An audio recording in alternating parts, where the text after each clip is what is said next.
I don't see any. One in the Yes, I do see it. David, is the proper way to do it is to make the corrections and then make the motion to approve them with corrections, or is it? We need to get it on the floor, so I think we make a motion to approve the minutes, and then under comments, then we can correct it. Well, we do the corrections first, and then you make a motion to approve it. But that's what we do it for years. We haven't been doing that. We don't do Yes, we've been doing that. I have 2 corrections, one on page 5, SOREN, Oh, okay. Did I spell you wrong? You left out SEN. That's minor. Oh, yeah. And I think, Well, sore would be a bad name. yeah, Soren, that's my granddaughter's middle name. Which paragraph is that in? It's just about in the middle of the page. It starts with regarding inmate Oh, there we clothing. go, yep. And I think on page 6 was being discussed rather than discussion. Where is It's that? about four paragraphs up from the bottom. Picnic was being discussed. I mean, just minor. No, this should be corrected. You think it should be? So 6 on mine, that's Yes. 9 on mine. What page you say was 9, David? What did I say, 6? Yes, page 6. What I had, where is it? Page 6, 4 from the bottom. Oh, yeah, yep. And what's your problem? I don't, just It's discuss. grammatical solecism. I don't see any major changes in them, so I only have one question. go ahead. And I don't remember whether it came up or not, but under Dominic, under Sheriff Richardi, in the last paragraph of page 2, a new cruiser costs about $27,000. Didn't we discuss whether that included equipment or not? That's without the console, I think. Yeah, I think it's without accessories. Do you want that, I think we ought to put new cruiser costs about $27,000 before equipment, let's see. before law enforcement Oh, equipment, or is it something the like that. question that I asked? How much was the cruiser? I think that was his answer. Any other corrections? Yeah, page 2, if you go on the top, from the minutes, it said,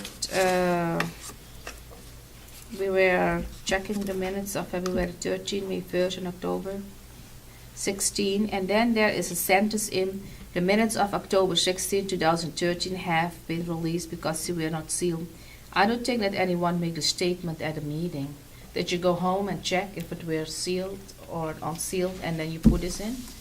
Because I was going to check. I checked the chart, yes. After the meeting, I was going to check up on it, but I didn't check during the non-public. I checked after the meeting was closed, and nobody made a statement. So I wonder how this come in the minute. Well, I checked the chart to confirm that that was. So you went home and then you just add this to the minutes. Is Well, that correct? it was discussed that they were, they had been released. I added because they were not sealed. We can take that out if you object to it. No, but the minutes of October, The I question- don't think even that we release it. I think if they are not sealed, it should be released. But nobody talked in the meeting about the statement because I was going to check on it, and Well, I checked it after the meeting was What correction closed. do you want to these minutes? I think nobody talked about a statement. It shouldn't be in the minutes. You want the sentence out? Yes, because you probably would- put it in after the meeting was closed. There were 3 minutes that Three were sets. talked about, February 13th, May 1st, and October 16th. Yes. They were And- all mentioned as to that they were still unclear. Yes, And then I was you were going going to to get downstairs check and on it, check them, right. and the meeting was over, so I went in the office and I said it was all sealed, and I checked in my file cabinet, and I said there were actually 2 sets of Okay, minutes. how would you like to have it changed? I think nobody talked about this. That should be taken out. How would you like to have it changed? No change. That should be taken out. Well, what do you want taken That's out? the change. The minutes of October 16, 2013 have been released because they were not sealed. That is the only thing. Just take that out? Yeah, that's the only thing, and the rest seems fine. Okay. All those in support of the motion to accept the minutes as corrected? Was there a motion made, Commissioner? What's that? Was there a motion made, Commissioner? I don't... Yes, there was. I made it. Okay, Was there a second? Yes, I seconded it. okay. All those in support of the motion say aye. Aye. And so voted.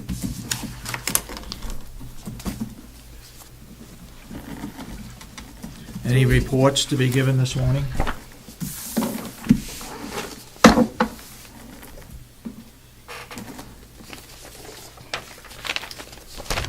I just have a comment. I have one. If there are any complaints or grievances against the commissioner or the board, I think we should tell or let the public know. And if there will be any investigations, I think the public should know. And if we hire any firm, I think the public should know. I also, my other comment what I want to make, there was an investigation in a nursing home, and we hired the company, Richardi and Young, and they checked only into one item. They didn't complete the investigation. So if there are any further investigations going, I'm not in favor for hiring this attorney company to do any investigations. Okay. Go ahead, Commissioner. I think we need some clarification here. Commissioner Kenney, what are you saying, that if there's an investigation or a charge or whatever, we should make it public? Well, I say if there is a complaint or a grievance filed against the board or against the commissioner or two or the whole board, I think we should let the public know. That is what I was told when I was elected. When there was a grievance filed against me, it was all over the place because Commissioner Sorensen advertised it and said that it's against the commissioner, so we need to make it public. So now, if there is any other complaint coming in, filed against the commissioner or the board, we should make it public then. Have we not? I think we have to be careful of the other party. As So to why what, do we have to be careful of another party? When there was a grievance filed against me, why are we not, and we didn't take the same steps? You were not careful about the other party. So I don't know what the difference is. Well, If it is Anyway. against the commissioner, the board, and if that okay. is the rule that you set up, it is for everyone. I attended a meeting of the Mount Washington Valley Chamber.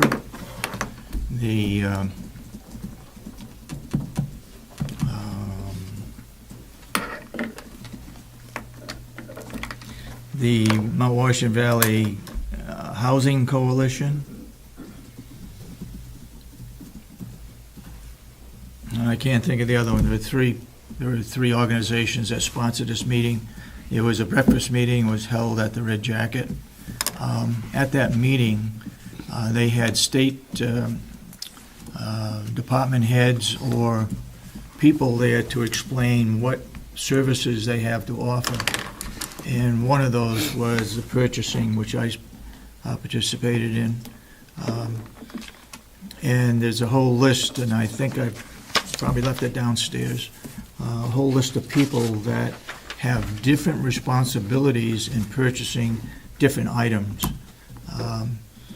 For example, that company that has drug contracts, McKesson, that is on the state list to get a reduced cost. And the idea is that we call the state, get their number, and we can call direct to the company and get the break. So it was a worthwhile meeting, and I'll give that to the other commissioners and to a purchasing person over at the nursing home so that she can follow up on it. It was a very, I haven't called them back, but I've participated in a lot of meetings over the years, and this one was, there must have been over 100 people there at least. They broke us up into different groups, and they had a person in charge of that group, a minute taker, and then they had the state specialist there. It was well done. A lot of information was given out. For example, towns can purchase salt. They can purchase sand at a reduced rate through different vendors that they have negotiated with. Now the question comes, and I asked the question that if there's something over $5,000, we have to put it out for bid. And how does that go with the state? Well, it's the case the state would tell you how much it would cost, and then you go to two other bidders. Whether the state has put it out to bid, I don't know how they handle it. That may be a good question to ask later on. You had a I had, hand up, Commissioner? before, I forgot with Commissioner Kenney's comments on investigations. She mentioned an investigation of the nursing home. Could you please bring me up to speed on that, Commissioner? Investigation in the nursing home? You're the one The that mentioned statement it. that I just made? Yeah. There was an investigation in the nursing home, and I believe there was hired a company, Bignatelli, and I believe they only investigated one item. There were different things that should be investigated, and they didn't investigate all of it. And you gave us the name of the person there or something that was investigated, did you not? What? Didn't you give the name of the investigation when you made The name Statement? of the investigation? who was being investigated or the something investigation? No, I didn't make that You statement. didn't, okay. Well, when did this take place? That was last year, there was the investigation. Last year? Yep. And it was about an individual or about the commissioners or what? I don't understand, Commissioner Babson, because you are the one, both commissioners are saying that you attend all the commissioners' meeting and you attend more meetings than commissioners. So why are you questioning me or having all this question where you already know the answer? I don't know the answer and I So- don't So you understand. didn't attend then a lot of all these commissioners' meetings? Go ahead, Commissioner Babson. I don't know what you're talking about, Commissioner Kenney. I'm just asking you the statement that you made this morning. When was the investigation and whether it was about the commissioners? Now, that could cover a whole bunch of things because there's been a lot of investigations about everybody. So which was it? It was last year, it was an investigation in a nursing home, and it was done by a firm in, I don't know where they are from, Concord. Rath, Bignatelli, and Young. That And is a was it, statement that I make, and that is a statement that I make again. and was that an investigation of the director or the help or what? It was a grievance filed against a couple commissioners. Oh, okay. Thank you. Now I know what you're talking about. Okay. Anything else to report on? Yes. Oh, go ahead. This is, and it's not much to report. It's just a pleasure to go out. If you haven't walked out by the wood piles, go out and look at them. The place looks absolutely beautiful. They got wood piles that probably are 30 yards long. It just contributes to making this facility look a lot better. And thank you, Willie. Okay. Yes? I have, The new machine is turning out wood almost faster than they can take care of it. really, that's good. You have a question? Yeah, I have something. I received the email, and it was about next week we're going to have a non-public session. And it is so ironic. Now they say the minute taker has to record this non-public session. Didn't we talk about, that was a discussion about, I was not doing non-public anymore, and if we're having a minute taker, she was taking only notes and she was not doing any recording. And now I get an email, the minute taker needs to record the non-public session. And not only that, the minute taker replied, maybe she is not going to be available, and later she sent another email, but if anyone can tape record it, she can transcribe it. There's no tape recording. That is the email that I received. Well, I didn't get a copy of it. Did you get a copy of it? Yes, You did? yes. Where did it come Something to from? the So effect that we I could don't provide it. understand what we're talking about. Where did it come from? The email come from the HR director Okay. and said we're going to tape record a non-public session. And that is precisely what we've been talking about all the months. If we hire somebody, she was not going to do the tape recording. That was for the minute taker, because you told me that somebody told you if a minute taker is coming, tape recording it, we don't know where the recording is going. That was all the talk about. And now I get an email precisely, the minute taker need to record non-public session Do next you need week. So I don't- clarification of that? You have I those think we had, emails. I think we Everyone had have made a those motion emails. that there would be no tape recording Well, where is the of motion then? Can you non-public give me minutes. the date? Commissioner, Because Mr. the Chairman, would you conversation- please ask Commissioner Kenney to allow someone to finish a sentence before she interrupts? Finish. I know it was announced at a public meeting that we would no longer be taking minutes of non-public because taping them, because the tape could get out to other places. And it's confidential, especially if the non-public meeting is sealed. Okay? Yep. And Right. non-public sessions been recorded for years. At first it was recorded by a It doesn't previous matter. employee. You keep going Okay. back to the past. No, What but we're doing is in the future, it was recommended to us by an attorney that we do not record on a tape non-public minutes. I find it strange because in the office you told me it was recommended by Karen Umberger. She told you. That's true. She recommended that also. She told you And I that checked with an attorney. she tells you don't know where it is going. Okay. And you So said. what's your point? So the point is, we're discussing that a minute taker was going to do only notes. And now I get an email, she has to record a non-public session. Well, And the point is, where is the motion? When did you make the motion and who seconded it? And what was the motion precisely? The email, Motion for what? You said there was a motion made that we're not going to record any non-public sessions. Who made the motion? You Who record- seconded? You record. you recorded it. I recorded what? You are the one that was responsible for the minutes that were typed by you. You should know where it is in the Should minutes. note where what is. With this motion that you're talking about. So where did you make the motion? In public You or have the non-public? minutes. You have the minutes. You There ought to is, know. there is no motion, there's never a motion made into non-public. There is never a motion made.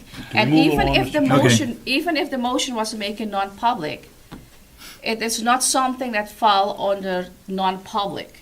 It doesn't fall under 91A, it fall under a public session. You cannot go into non-public and make a motion from, hey, we're going not to record non-public or whatever. It doesn't fall under the statute of If the 91A. we made a motion right now, would So that clarify would- it for you? That would be illegal. That means that you make something now, but you never make anything in the past. All I'm saying is, if you're not satisfied, we could make a motion right now to do it. It has nothing to do with satisfaction. You never make any motion. Okay? The only talk and conversation what we have is how are we going to do non-public with a recording if we have hired a minute taker to do that. And we said the minute taker was not going to have recording and doing the notes. She was only to take notes. That was all the discussion about. Okay. So now Commissioner, suddenly at the motion coming from nowhere. Are you Mr. finished? Mr. Chairman, I appreciate the education Commissioner Kenney is giving us on 91A, but could we move ahead? Yes, we can. Howie, you're on, please. And I hope you have copies, I hope you have copies of your budget. No. No. Are you on this week for budget? Next week. Okay, go Next ahead. week. Oh, so this I isn't saw you- budget at all. In fact, this is very brief. In fact, the Okay. reason requested to be on the agenda, we thought we would have to possibly amend the motion that was made the week before about the LNA increases. We had talks with the union, but that's all been resolved, so no change is needed. So really, all I'm here is just to be available for questions and to let you know that the breakfast meeting will be the 20th, not next Wednesday, but the Wednesday afterwards. And there's also a breakfast for the commissioners and the delegation on December 16th, which is a Monday. Right. But And that's being sponsored by Cooperative Extension and the Board of Commissioners? exactly. Okay. And Rob's already working on that with them. And be similar form and format as it was last year, which was very well attended and I think appreciated by Yeah. all. And the Cooperative Extension is sponsoring it, they're paying for it. They're paying for it. Yep. So, and they've made arrangements with Rob, so they're very satisfied. And I'm hoping at the meeting, on the breakfast meeting, if you all are agreeable to have, we have somewhat of a recognition ceremony that we'd like to be able to do that Mhm. morning. I'd like to have the three of you be part of that presentation. Okay. Would you go over those dates once more, when we're supposed to be there? 11/20 breakfast- and 12/16. Correct. The 20th of November and the 16th of December. Okay. And I'll get other email confirmations of those out to you as well. Oh, thank you. Okay. And what is it? Was it 7:30 to start? 7:30 for the breakfast on the 20th. I don't know what the time is for the December 16th. I assume the same, but I shouldn't assume. I'll confirm that. Are either of these breakfasts open to the public? The one on the 20th is not. I can't speak for what the intentions of the commissioners and the delegation are for the one on the 16th. I assume that the Corporate Extension is inviting the delegation, Yeah. since they're sponsoring it. It is, and I know it's for the delegation, Yeah. but whether the general public's invited or not, I don't know. I do know through the cafe that anybody that came in could certainly pay and Yeah. attend. Yep. But that's actually all. I'm glad to say that we've resolved the issue with the LNA increase. There was the union had a different take on it Yeah. than we originally did, but they reviewed it and Do you have a final date when that's going to take Yeah, I was gonna place? say, when's it gonna be paid? well, we were hoping that it was actually going to have been in the last paycheck, but we ran it by the union, just not because we thought we had to, but we thought it's always a good advice. Mhm. And so we're hoping for the next. Becky's done all the paperwork, all the numbers are there. Kathy has all the numbers. Okay. So with Kathy was waiting for the union to agree to it. and we had confirmation of that Okay. yesterday. So now it's as soon as Kathy can implement, Okay. we're good to go. Okay. Anything further on the gardens? The gardens right now, nothing much. We have been working with the Mount Washington Valley Room, but we have prices on different things. The last that the commissioners left was that the request for the pavilion in the concrete area, which is kind of the anchor of where the gardens will be, was to go back to the delegation for a request for that, along with the lifts, for the money that it would take to do that. The lifts have to go back to the delegation because that wasn't on there. But the gardening funds were on that and they can be spent. You do have some $20,000 that you've reserved for the gardens. Yeah. So you do have some discretion with the gardens. Yeah. But you wanted the lifts to go back exclusively to the delegation, and Yeah. we're getting ready to do that.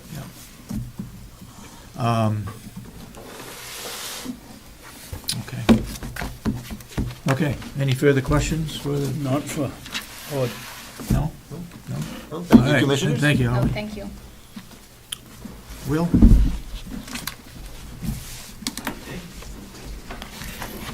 Good morning. Good morning, Will. If it's okay with the commissioners, I just had a couple of quick things. It's been a while since I've been here on Okay. everyday activities at the farm to update Yep. before we head into the budget stuff. The list looks a little bit long, but it's not that, sorry, it's not that big of a Yeah, thank you. And I have a copy for you. Thank you. Just a couple of quick things to go through. The hay is almost gone. We're all sold out of mulch hay. I've got probably, guessing 300, maybe 400 bales of feed hay left. Some of that's already ordered and just waiting to go out. So, Basically, you're sold out. basically. Okay. I think, I'm pretty confident by the end of the year, anyways, end of the December, we'll definitely be all gone. Good. At the rate it's going. Question? over the years, the question has always been, how much revenue do we make on the hay? And the answer's always been, well, we sell some in the fall, we sell some in the spring, and it overlaps the budget year, so we don't know. But if you're all sold out, and if you were all sold out last year about this time, could you come in with a realistic figure about revenue for the hay? If those situations happen, yes. Those situations didn't happen, though. I had leftover hay from last year that are on this year's budget. Do you have any idea roughly how much that was? I can look it up for you because I put everything by date for each slip that Oh, I okay. sell in the computer, so I could So that for retrieve once, that we could get an information. actual figure for revenue, a close figure for revenue for the year on the hay? Sure. I can- Well, I mean, it's gonna, There's got to be revenue, and it'll be revenue from last year's hay on this year's. He just said that he would be able to back that out, and he's all sold out now, so we should be able to get a. We could get figure. that, but for budgeting purposes on the revenue, he has to include what was Oh, I sold know, this no, year. this is, Okay. because over the years, we've never been able to really pin it down. It's always been a budget question. Well, it's That's always right. been around 40,000, but it's always been an overlap. Yep, you're right. Just to get an idea. Okay. Go ahead. Hopefully, it's more than 40. this year I can tell you it isn't, Commissioner, but we'll get to that when we get to our revenue Okay. stuff. The next thing is we've been processing wood, and we started bagging wood again on some of the bad days. Thank you for the comment from Commissioner Babson, who was out earlier this week checking on the guys at the wood lot. You know, that's thanks to the crew that we've had and the employees out there. Joe's done an excellent job on supervising the inmates and keeping that wood lot very nice and clean and presentable, ready to go, so when we get snow we can plow it and everything, keep working out there. How many inmates have you had out there? We've been bouncing between 5 to 10 on different days, depending on if they have classes. You know, Jill's offering a lot of classes to them, so some will go in for class, some come out. Depending on the weather or how much wood I have processed ahead of time to have enough work for them. So it just kind of bounces in between there. And they've been good workers that we've had recently. So that's been going on. The garden is pretty much all taken care of for the winter for the most part. All the plastic is up, the water lines.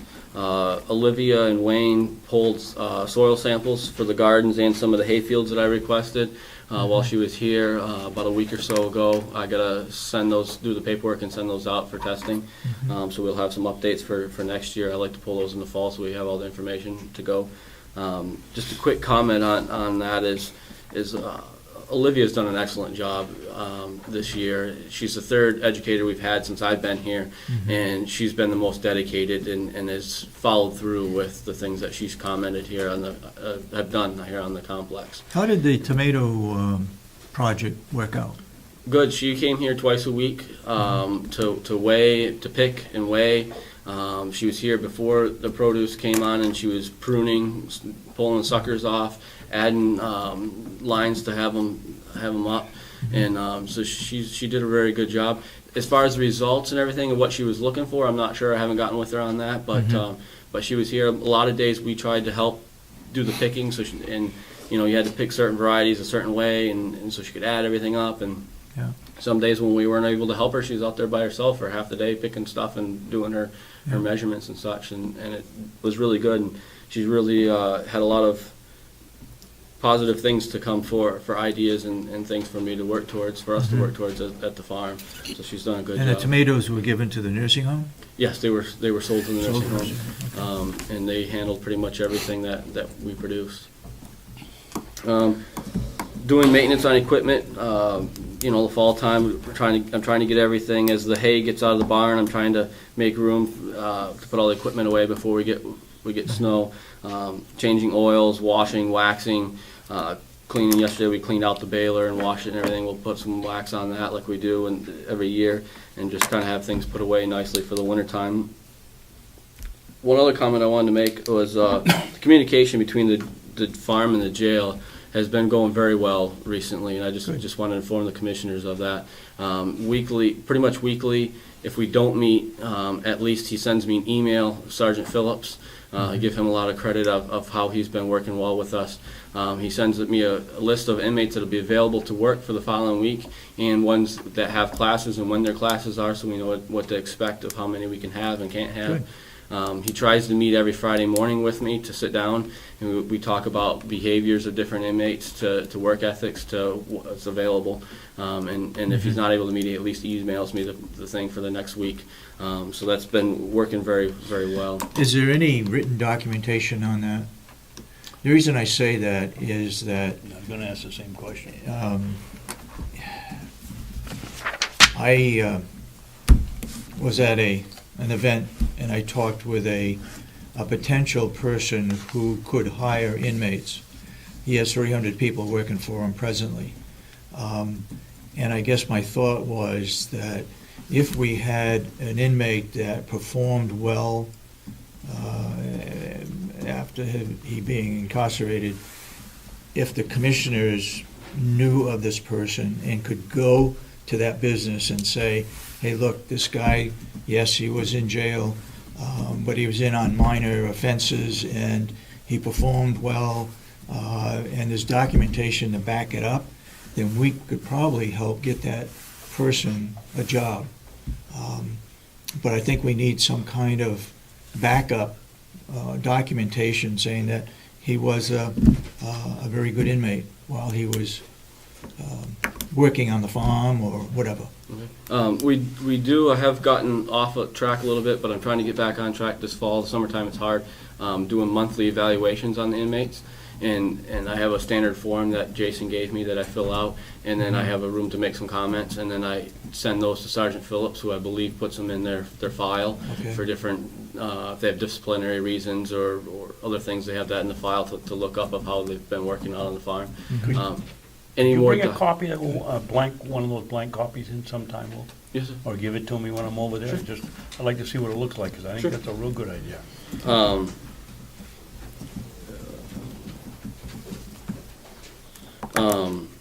Other than that, the other information beyond that, unless the jail gives it to me to do for you guys, I would think that might be a good question for them. Yeah. And Sergeant Phillips has been working very hard with that program of doing things.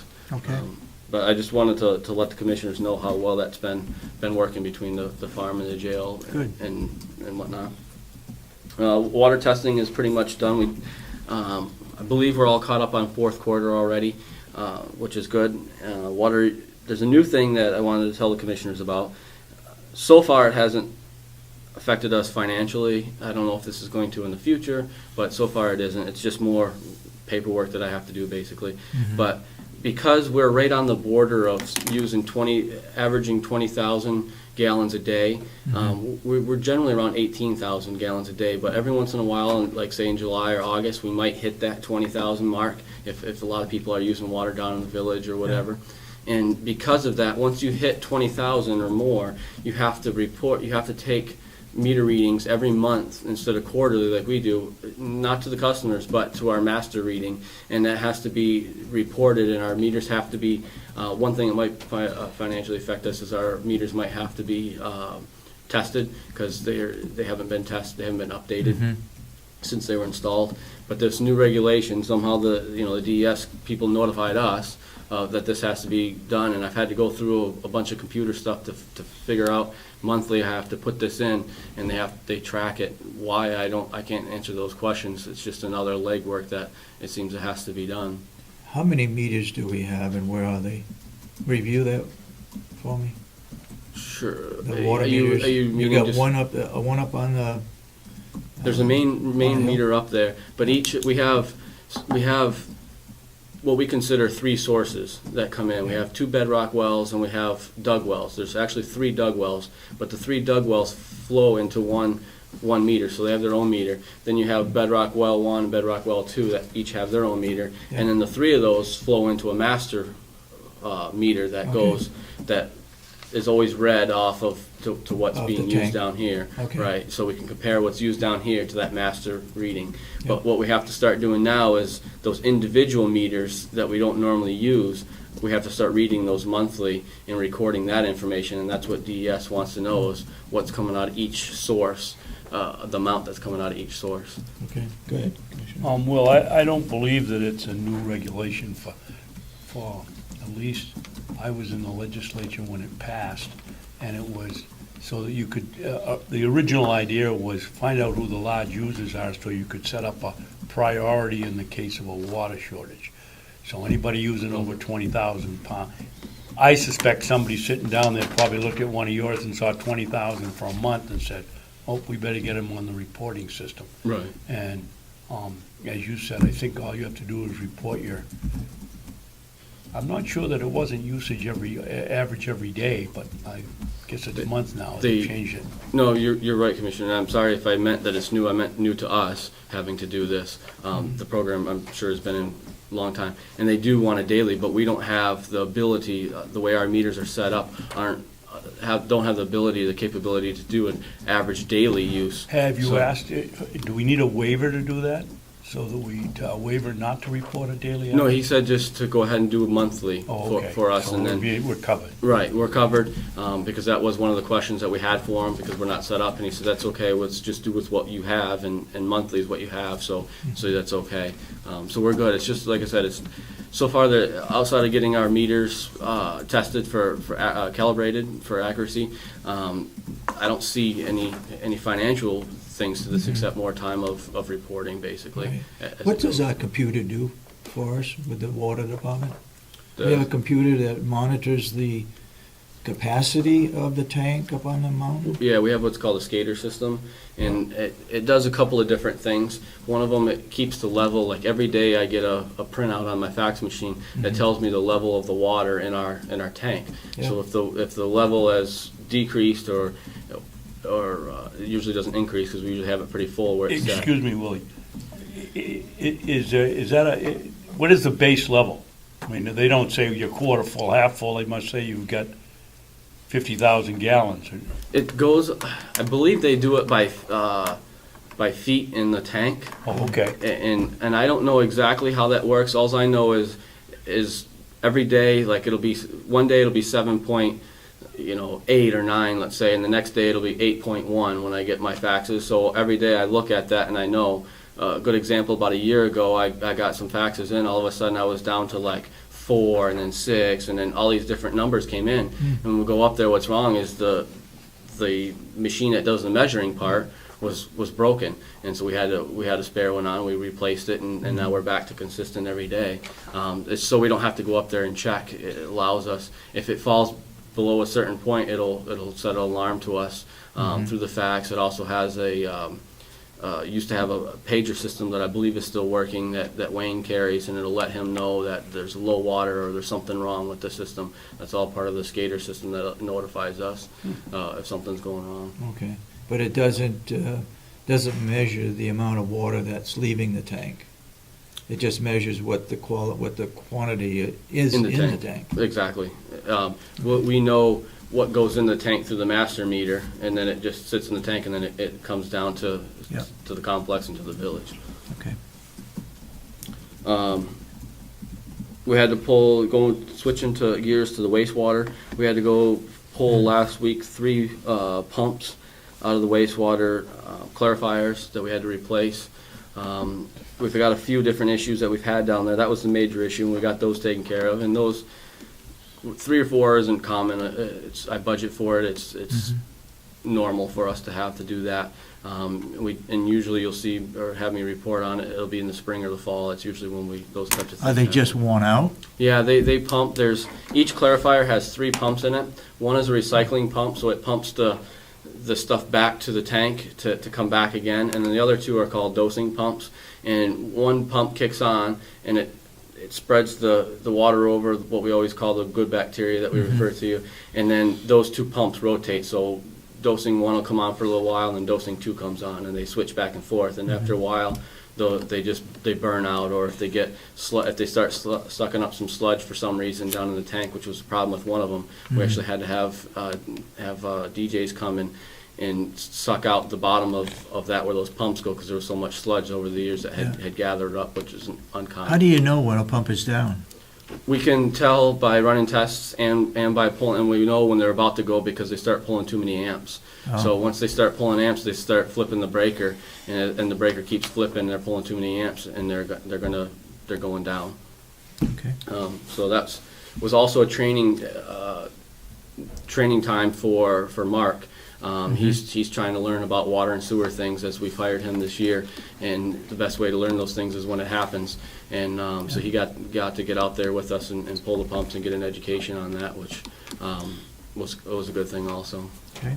Go ahead, Commissioner. 2 questions. Willie, we're not being pound wise and penny foolish, or whatever the expression is, by buying cheap pumps, are we? Or cheaper pumps? Would we be better off buying a more expensive pump that might last longer? To be honest, I don't know how to answer that question, because I think the amount that we're paying for the pumps is expensive as it is. We're paying $600 for these pumps, or a little over $600. So I don't know. I guess I could look into it, but I already think that they're pretty expensive. They last how long? It can vary. You figure we have 9 pumps there's 3 in each of the 3 clarifiers, so 9 pumps. Yeah. And so we replace it can vary from 2 to 4 in a year. At the most, I think I replaced 4. But 2 to 4 a year. So, one could go in 6 months if something went wrong down there, but, Yeah. they tend to rotate themselves out, and it tends to be 2 to 3 a year that between the 9 that go. And it's just a matter of, the different reasons. They're down in, it's a very harsh environment that these pumps sit in all day long, 24/7. Yeah. So I guess I could look into seeing that. I could ask, and we could do some research into that. But I'm not sure how to answer that question. How right now. come you don't know there's sludge in the bottom of those tanks? Well, there is. Don't they get pumped out once a year? No, that's a different Not tank. these tanks. That's a These different tanks tank. do not get pumped out once a Right. year. Some point when you're down, I could walk you through the system and tell you Okay. exactly how each one goes. But there is a Okay. tank that does get pumped out twice a year that we budget for, and that's pumped out. This is further down the line, so sometimes some does travel down and then that builds up. So you're further not down the supposed line. to get a lot of sludge in it. It's Right, but you should. I believe it's every other year or so. You should try to pump that out just to do it, to stay on top of it, because some will get by. But it's not something that's commonly done all the time like the other tanks are. And the last question is, you mentioned that you can tell these pumps are going by the amperage goes up or down. I think you said up. Do you have that in a meter reading inside somewhere, or just? I mean, I can't imagine somebody goes down and test the voltage on that or the amperage on that motor down into that atmosphere. Don't you have a meter board anywhere that tells it? What happens? The first indication is that it flips the circuit breaker. Circuit breaker. The circuit Okay. breaker flips, which we have a box. So when Wayne goes down, often he might go down 3-4 times a week. One week if he's busy, it might be once or twice a week that he goes down. But he checks that box quite often, okay. and sees, and if they're flipped, then we can put the wires actually come up, and the wires we can access the wires from the outside that are all the way to the pump down there, and so we can put a meter on there, and we can pull the amperage reading, not having to get in there or even pull the pump, okay. just from outside, before we go through the hassle of pulling everything. Thank you. What happens to those pumps? They get traded back? No, they're pretty much, nowadays, Thrown they're away? kind of a disposable type of thing. You can't really do much with them. They're a sealed unit. When they get done, we tend to just send them to the scrap yard and we can get what we can for scrap out of them, because it's not something that can be rebuilt really, these particular pumps. Do they give us any more money because they've got copper windings? I haven't gotten that specific with it. I just throw it in the truck and we get what we, when they're full of crap, I really don't want to go through breaking all No, that I can understand that, really. down. I just as soon throw them in the truck and be done with it, to be honest. No, I didn't know whether motors got you a different, Oh. generally speaking, at the junkies, no matter what motor it is, whether it got you more money than a piece of rebar or Right. a hot roll angle. Yeah, we usually just throw everything in the Okay. truck together to get it out of here. Not to delay the issue on the wastewater system, but I said there's some more issues. There's another, what we call the wet well, and there's 2 pumps down in this wet well, and these pumps are extremely heavy pumps, and they ride on these 2 rails, a rail system to ride down, and they have to seat down in the bottom just right.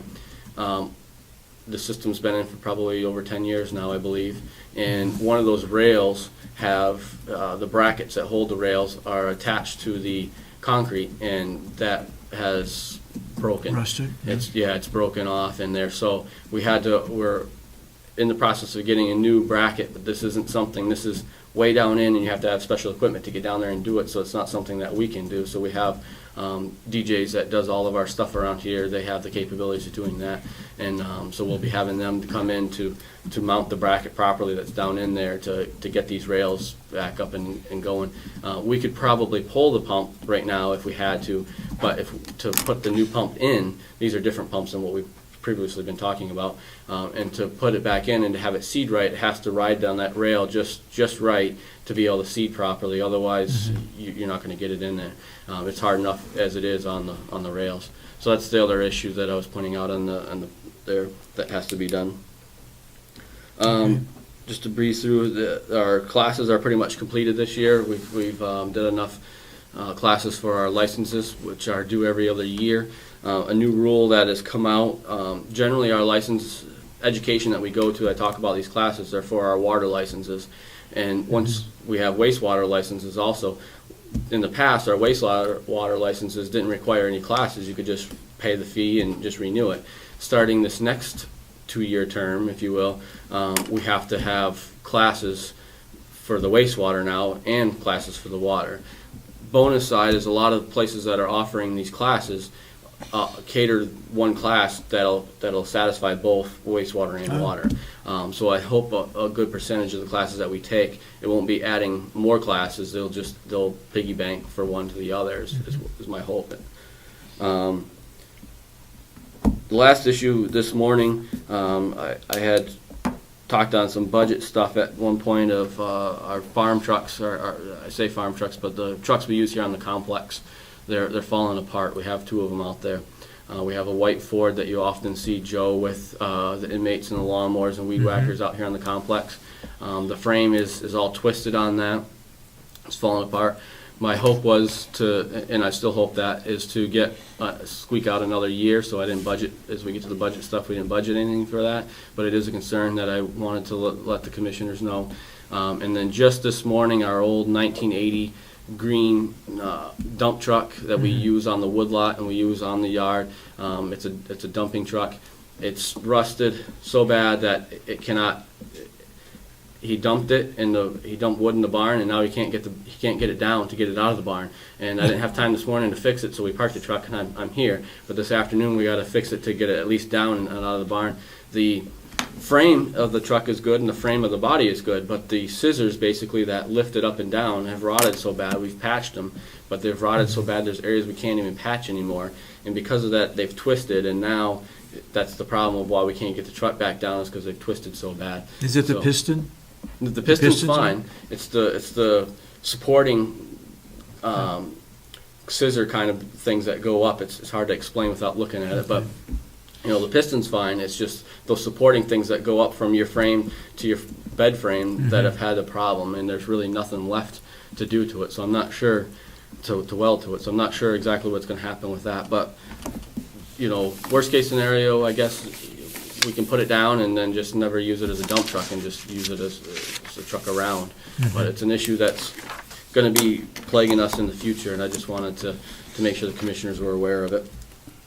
And the last thing, I just wanted to give an update to anybody that's the commissioners and anybody else that hasn't seen the email. November 15th at 9 a.m. we're having Wendy's having a meeting for the trails that the Wolfboro, Kingswood,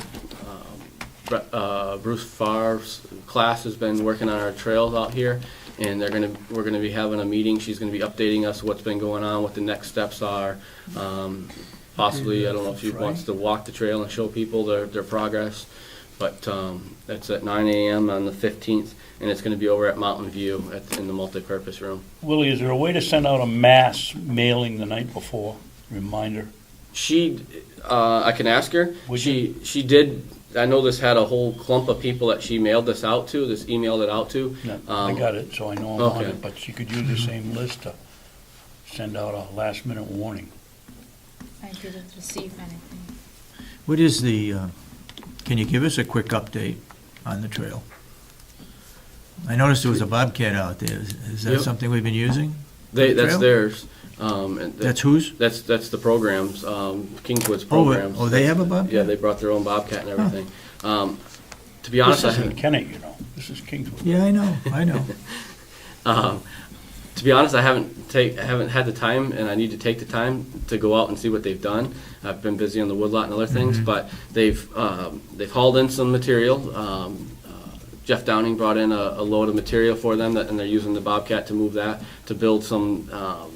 They're putting in. We gave them some culvert that we had laying around. They're going to be putting in some culvert and some bridges for some wetland crossings. Yeah. Wendy's been filling out wetlands permit type crossing paperwork stuff. The kids have been out there cutting, is what I've been told, and that's basically what I know. I think Wendy's all over that. She's been doing. I've seen pictures of it, and I've seen portions of the trail where the gravel or that mix was put down. Yeah. Didn't look wide enough though for me. I don't know, I have to go, like I said, I Okay. haven't been out. Well, has anybody done any investigation about crushed glass, using that as an underlayment? They got a mountain of it down in Wakefield, and the federal government approves it for sidewalks. You gotta put Okay. something over it, but, boy, that's as cheap a fill as you're ever gonna get. Paxwell? And when you say glass, it's, when you pick it up, it's like holding a handful of sand. Huh. You couldn't cut yourself if you tried. I'll write that down, I'll ask Wendy about it, and it would be, if you're able to attend the meeting, I think that would be a good suggestion also to bring up. I'll then. attend it if I remember it. So, sorry to take so long on those things, I haven't been here in a while to update the commissioners on that, so I just wanted to, I believe that the budget stuff should go pretty quick. I hope. Well, I wanted to discuss something, I don't know whether you want to bring it up under your budget or under what you've done here. I think the commissioners, or I know that, at least I do, believe that you ought to have some kind of fund, doesn't have to be huge, but you ought to have some kind of fund that you can access when you need new equipment or a good buy comes along. For instance, your rake.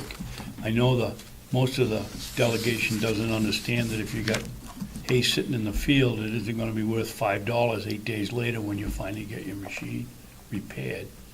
And we need something so that if you get a buy, you can go out and buy a good piece of equipment that will sustain our haying operation.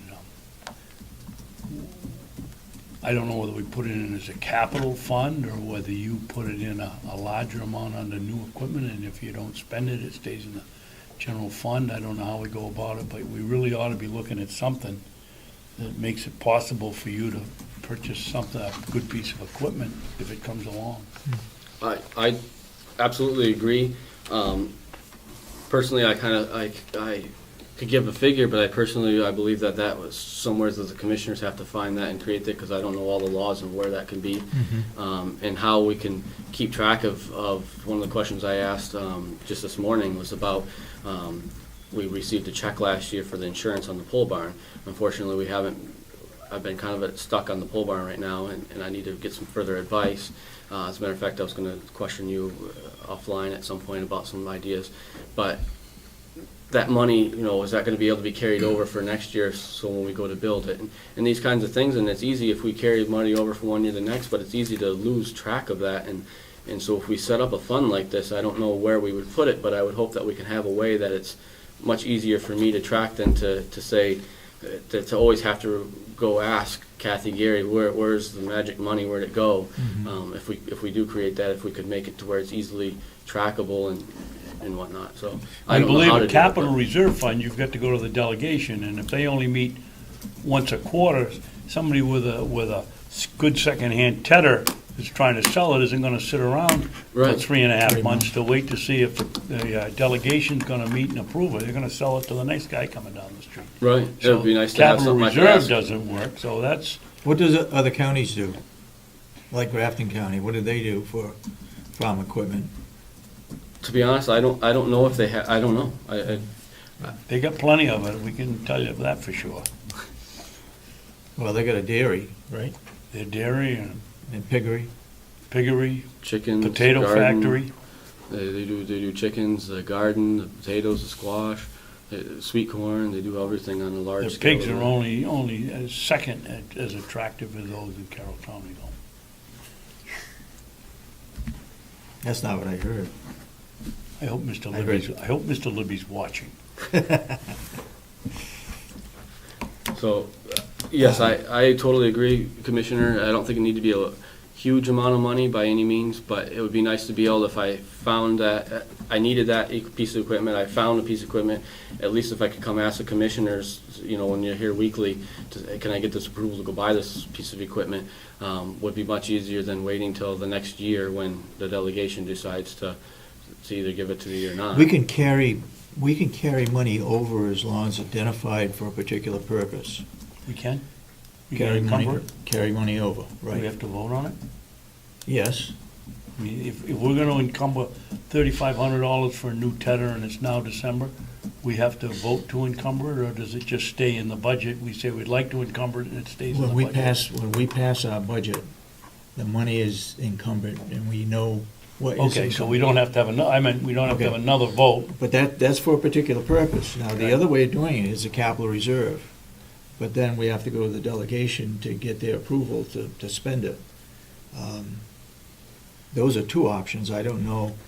I suppose another option could be that we could go ahead and approve it and take it out of your budget, out of some other line item, and then try to replace that back when the delegation meets. That's I'd kind of a rather- bad way of doing I it. think that's a I rough don't way to like go. that idea. I don't, I'd rather see it go under new equipment with an agreement that let's say he needs, we want to put $10,000 into new equipment. Will agrees that 8 of it's going to be for new equipment, and he can't touch that unless the commissioners okay it, but the other 2 are for equipment that he definitely needs right away. Yeah. I don't like the idea of shifting money around. right. I like that idea, because if we wanted to look at a bigger piece of equipment in the future that we might need to plan for, that could be carried over, so when we go to, so we're not having these big spikes in our budget when we need a piece of equipment. That should go, if we're looking at a big piece of equipment, that should go in a capital reserve. Right. Okay. Scratch that idea, sorry. For emergencies, we may have to do something different. Okay, does that complete your report? Yes, unless there's any questions. What I'd like to do, Sheriff, your time is valuable. You've only got bids to open right now. Could you come up and, let's do that right now, so you can leave? Yeah, I have one question for Will. How much was the insurance check again? What you get from the pole barn? How much was that? I believe it was somewhere between 10 to 12,000. I don't have the Okay. exact figure, Because I man. didn't see any check. It should have came in last fall, about a year Oh, okay. year ago. Do you want maybe 3? They're all in here? Yes. And 7.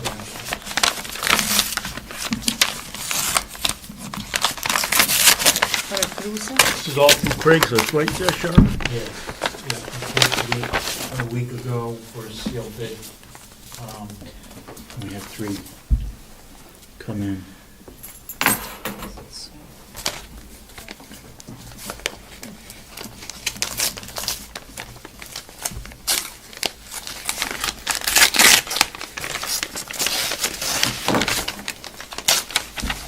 The bids came in, you said sealed bids. The people brought the bids in? How did the bids get? One was hand delivered, Mailed. one Yeah, was but there's mailed, That one, I don't know where that one came There's from. nothing, That it was- just said 2007 Ford, Yeah. so. one was hand delivered. They actually came and looked at the vehicle before they bid, and then they came to the civil window and gave them the envelope. Okay, this is from Grace Quality Cars out of Phillipston, Massachusetts. The bid was $2,164.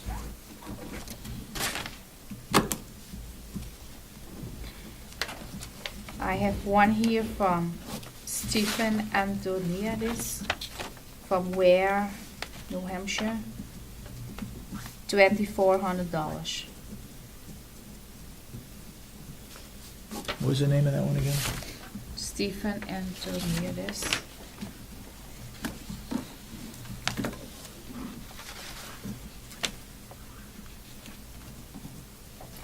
What do we get over there? 2,400. What do you got? Oh, I got 2164. Oh, you guys, you handed it to the right person. I got 2701 Wow. Wow. from Mr. Green in Somerville, Mass., who says he realized that the bid is low, but that's all he can afford. I would say, Mr. Green, you have a new vehicle. Oh, lady, Max. Yeah.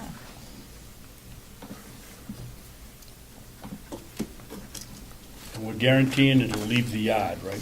That's it? Yeah.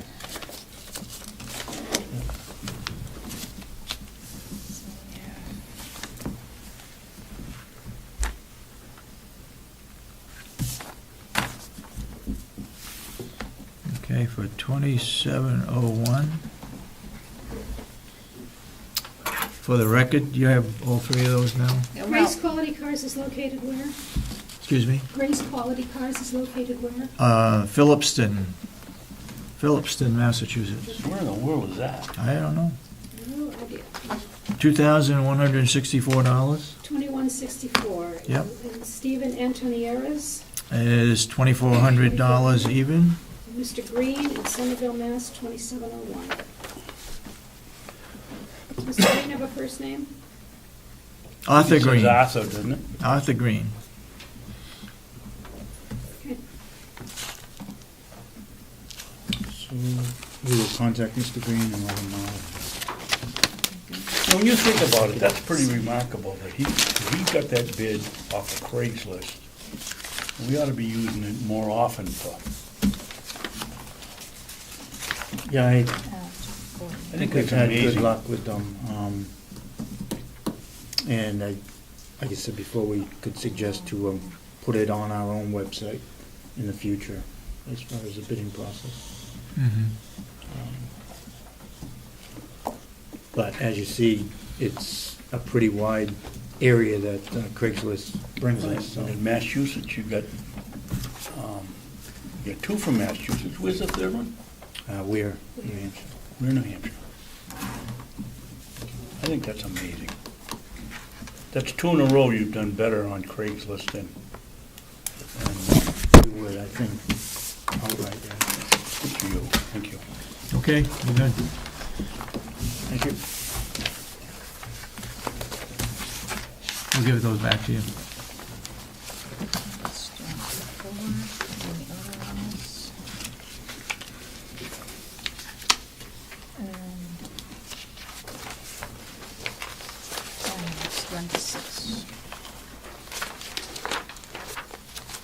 Where is this one?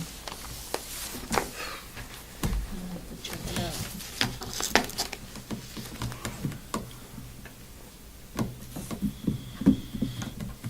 Phillipston, Oh, Massachusetts.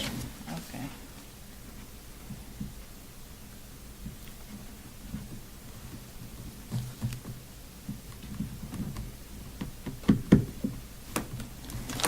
Okey-doke. Thank you. You take care of it, right? We will. Thanks. Okay. All right. Go ahead, Will. Do we want to start Sorry. with expenditures first? Is that one? Don't. Okay. I can give you this copy when I'm done talking. That's all right. That's all, I'll keep up. Okay. So I don't need it once I'm done talking. I would assume, Do we have anything for the public? not seeing your budget, I'm relying on Representative Chandler, who said that if there's no big changes in some of the items of some of the departments, that they will pass that through and not look at it again. I would assume that the two of them would be the waterworks and maintenance, but I could be wrong. I think you'll find that to be waterworks and sewer. Okay, I guess that's what I meant. That you'll Sewer. find. Maintenance and farm I was gonna leave last, that we could talk about Okay. last. Okay. Because there's a few changes, minor changes, but just a few Okay. changes. So you want to look at waterworks? Sure, start with water real quick. The whole top half, all the way down to education and conferences, that's kind of the first line, the stuff above that hasn't changed. For the most part, it's formulas that Kathy Gary gives us for wages and social security and all that kind of stuff. Right. If you compare the two lines of what we adopted last year and what I put in for this year, we stay the same all the way down until we get to electrical expenses. I decreased that by a little bit just because looking at the history, it seems as though we weren't using that much, so I decreased it a little bit. Excuse me, well, that's just the current used to drive the pumps and the meters and things, right?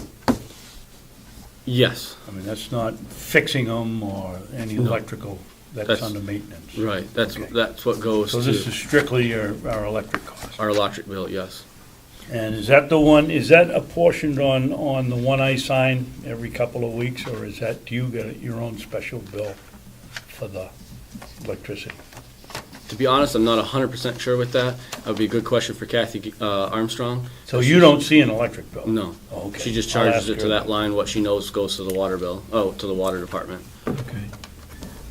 I want to go back up under water testing. You think it's going to be the same amount of money for water testing as, I mean, we had $2,500 budgeted, and as of September 30th, we spent $700. You got more testing to do between September 30th and the end of the year?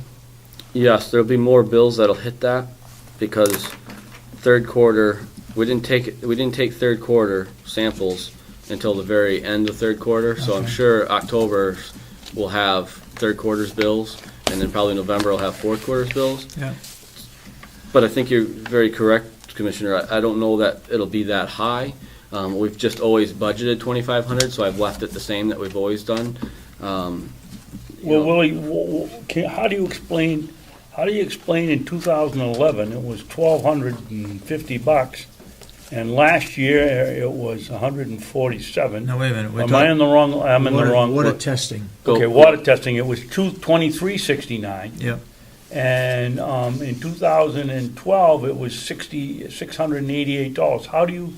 How do you explain a $2,000 decrease in your water testing? Yes, Commissioner, I can. That year, 2011, what had happened is, previously, there was a commissioner here that didn't fill out, I guess they took much of the interest into the water department stuff instead of it being left to us, or now that I'm licensed. And they didn't have some waivers filled out. So some of these wells, the dug wells that we use as a backup, went offline. They weren't allowed to be able to be used as a backup because they weren't properly tested So and you they had to didn't have the retest waivers. them. So we had to do all that retesting, and now you've seen the decrease because Wayne has gone through and filled out all these waivers and is staying on top of all these waivers. Okay. He gave me a figure the other day of somewhere between $5,000 to $7,000 over the next 3 to 5 years that these waivers he's filled out have saved us in testing for him doing. So we're trying to stay on top of these waivers so we don't have that issue, but that's why it was so much higher, Commissioner. Well, is that, the waiver is something that happens every year? Or do you fill them out for a 5-year or a 3-year period? It depends on the On the well? on the well and the waiver. Some I believe are around. I want to say they're 3 years average. As most of them are 3 years. They have to be filled out.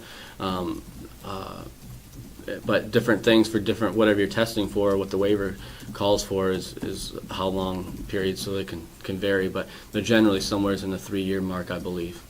No, well, up on the hill, Dave, you gotta help me, and Asha wasn't here, so she wouldn't know. But 5 or 6 years ago, there was a tank or a well that we couldn't use any longer. It's the old storage tank that was, And I went to DES and I got them to waive that requirement that said we couldn't use it if we shunted around. It was for fire? purposes of fire. You could shunt around and use it. You had to clean out we had to sign a waiver if we went with it, that we'd clean out the lines if there ever were a fire.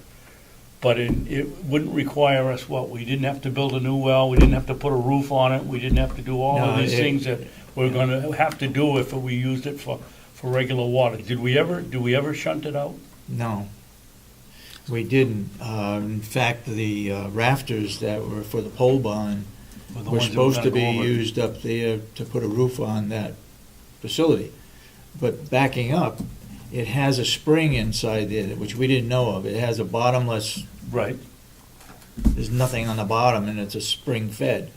Then if we bypassed it, went around the big tank and joined it back into our line, if there was a fire, you'd have to go up and turn something on to let that water from that tank go into our water main. Right. And then we'd have to flush the whole thing all the way down through the village.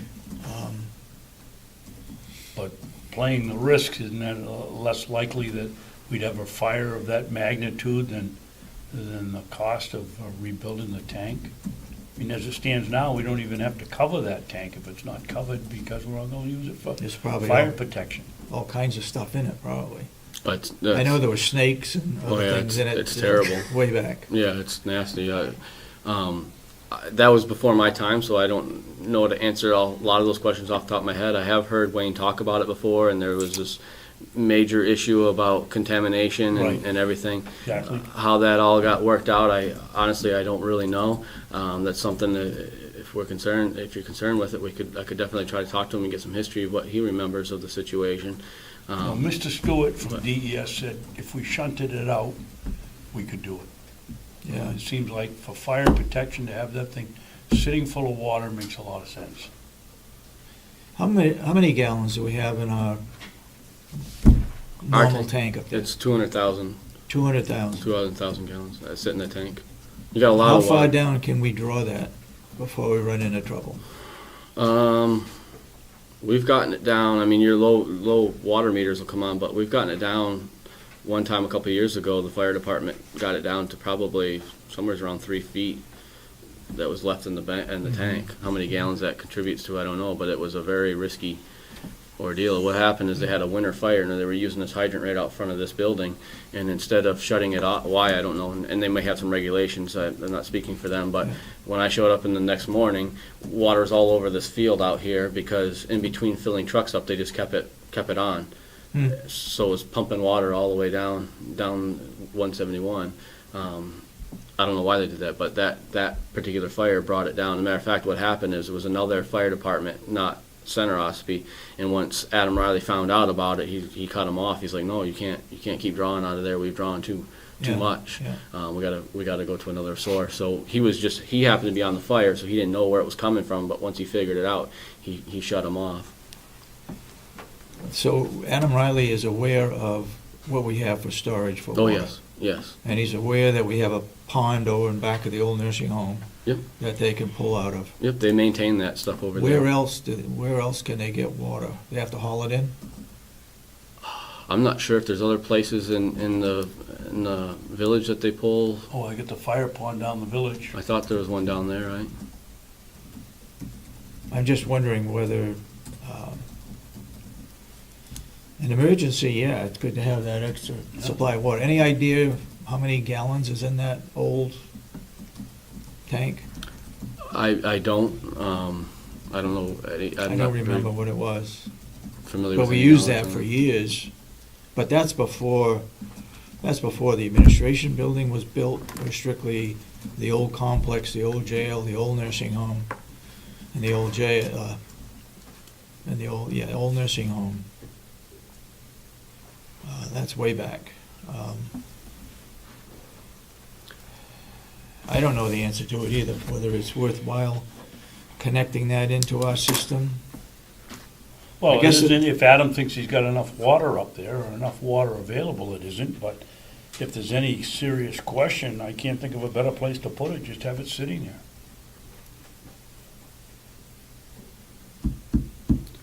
I'll ask, when Wayne comes back from vacation, I'll ask him about Find the details on How on many what that was. gallons that are in that? I know if you take water out of there, you're gonna get a lot of contamination from mice and rats and skunks. If you pump that into our system, I don't know, I just off of what I've learned in the water, and I don't know anything, and I'm not saying what that gentleman down at DS told you is right, but it'd be a freaking nightmare, I think, to be honest with you, to try to get, because you got so much line from up there all the way down to the individual customers that would have to be flushed, and that contaminated water and untreated and everything. I just think it would be a management nightmare, but doesn't mean it couldn't happen. I just have to find the details, but I just think There's no way to put a double shunt in there and shunt it around up top and just use the main from the tank down here to the complex. And right, but all that You have to pipe piping is all. and just have to clean that rather than the town and the nursing home in case there was a fire in the nursing home. Oh, you're saying cut off the town? Cut off the town and cut off the nursing home and just have it blank out there down here so they could hook into it if they had to fight a fire down here somewhere. I don't know. I'd have to ask. But the water that goes to the village goes into the hydrants, right? Oh yeah, it's all. So the once same. you plug into a hydrant to use that water, you're contaminating the system.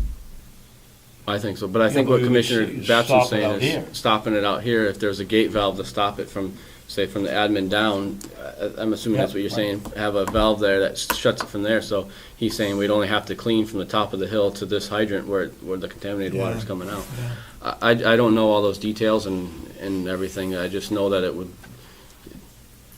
I'm just confident, and we, one of our last classes we went to was cross-contamination, and which will be some issues that we'll be talking about in the future probably around here, but these contamination issues are, holy smokes, it's a management nightmare.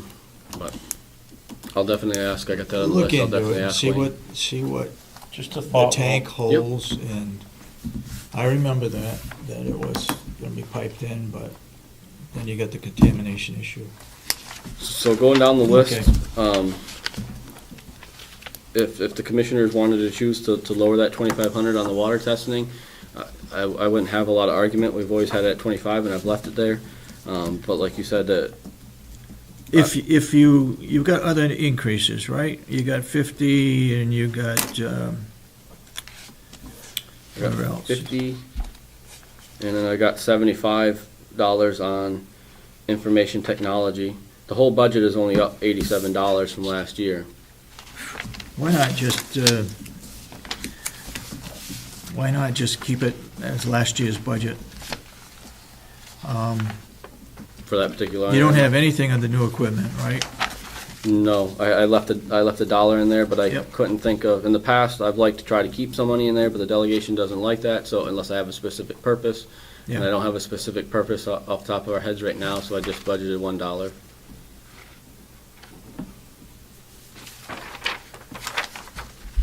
I don't know how the rest of the board feel. It's not much money, and just to say that no changes in the budget, might be that this then budget would just go through. I don't see why, looking at it, if Willie doesn't mind, we can't reduce it. Salaries may We change. got water testing, it's easily $1,500 over and above what the history has been. Well, We I don't know if got the I'd- excuse for the 2011, that was because we hadn't done the water testing. mhm. Well, there's 1,000 you could take off right I- there. maybe 1,000 there, yeah.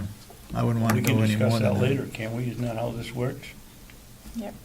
We discuss it later? Can also Well, if we drop can it make off some now. changes right now, You can do it now. it would help later. Could you handle 1,500 on that, Willie? I think we could do that, try that. I don't see Okay. why not. 1,500? To leave, go from 2,500 to 15 on that, Yep. I think that we would Oh, be okay, okay. go down 1,000, Right, okay. that's what I was And other assuming than you were. that, I'd leave it the same as it is. So we'd be And able, Willie, can we talk about labor costs for a second? sure, I might want to make sure I'm on the right line here. okay. It was 10/8, 12, 9 now, it's gonna be 12. 12 was adopted budget.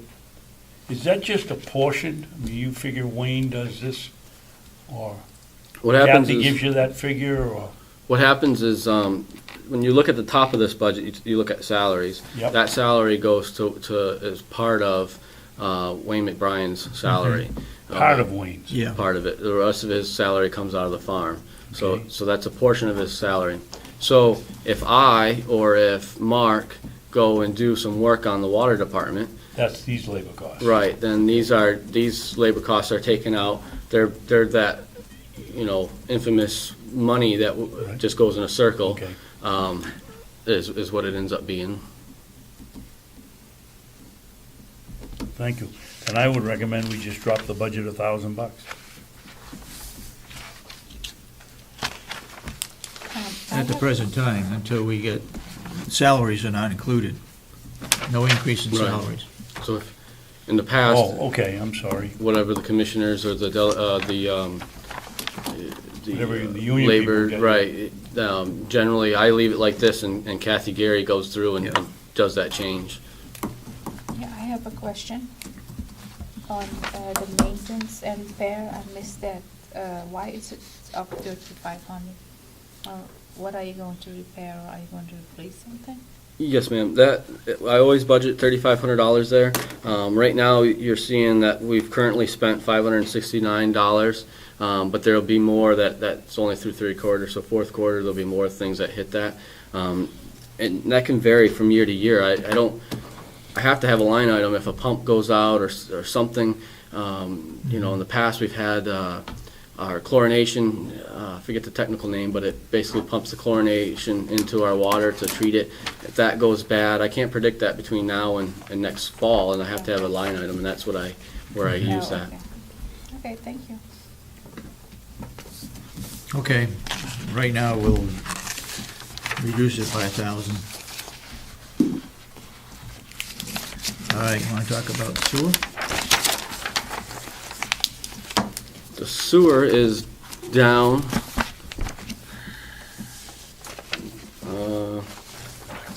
Almost $2,000. Again, the testing is down? I put the testing down, just looking at the history. You know, unless we have a large increase, a lot of our testing out of that goes to, there's North Conway Water Precinct that we go to take every 2 weeks, we take water up there that they test for us. And then twice a year, I believe it is, we have Eastern Analytical come, and they do groundwater testing out here on the complex, usually in the spring and the fall. And unless they have a dramatic increase in those two places have a dramatic increase in their fees that they charge us, I don't see a lot. And just looking at the history, we've been under, so I thought maybe I could try to cut it down a little bit. Okay. I mean, we could leave it and just not use it, which is what we've done in the past, but just to make the bottom numbers look a little bit better, I tried to cut it out also. What's wrong with this picture? We're spending more money to test the water going out of this place than the water coming in that we're gonna drink and eat. I don't know what to tell you. That doesn't make sense. Everything else, I lowered maintenance and repair again, just because that number you see, it says $36 is going to dramatically increase because all these things that are going on this fall are going to hit that. But I still think that 7,000, you know, I don't see us exceeding that, so I think that we're going to be okay. So I cut $500 out of there. And then new equipment, we budgeted $1,500 last year for a few things, the new compressor for one of them, but I really didn't have any new tools or new things that I thought that Wayne and I thought that the department needed. So at this point, I just left it as $1. I figured there's no sense in budgeting for something if we don't have a specific purpose. Right. How about wastewater, waste removal? It's been running 18.8, 18. This year it should be 18.4. You've got in 20. Yes, and part of that, we've always budgeted 20, and I'd like to leave it there because there's a prime example of what I just talked about of one of the clarifiers. For example, we had to have that sludge pulled out. That doesn't happen every year, but that was a couple $100 that I believe hasn't hit this budget yet.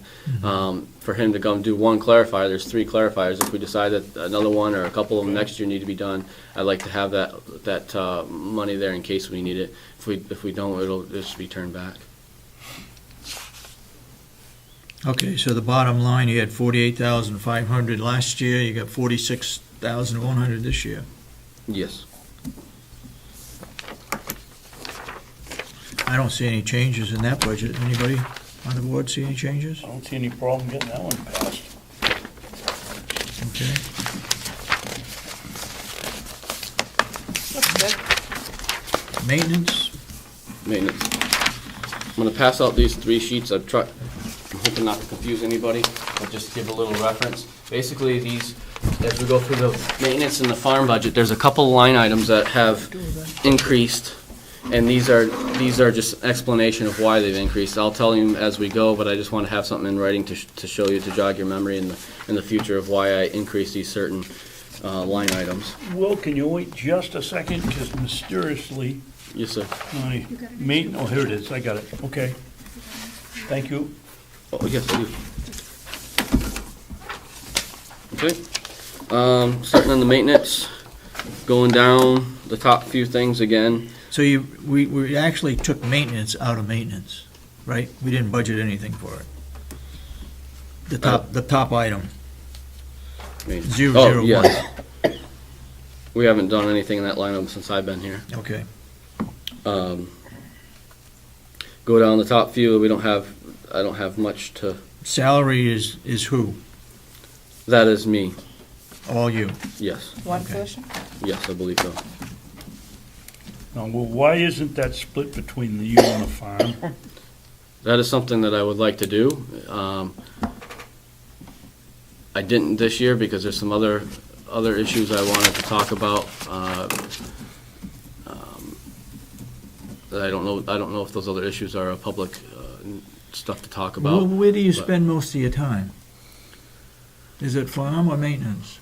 Or what percentages are each? I'm probably 50-50 on what I do as far as farm and maintenance. And then, of course, that's not a fair estimate because I guess if you want to get technical, we could say 40-40 and 20 I spend in water and sewer or something like that because I'm kind of all over the board. But when you look at my job description is the maintenance supervisor, and amongst those duties to do are to supervise the farm and the water and sewer. Mhm. So they're included in my duties of what I'm supposed to do You as. have overall supervision of Wayne, even though he is doing the water and sewer, but you have both licenses too, right? Yes. Okay. I'm considered the superintendent of the water and sewer, and he's considered the primary operator. That's how the state looks at us. And each of those, in the state size, each of those has different responsibilities. Mhm.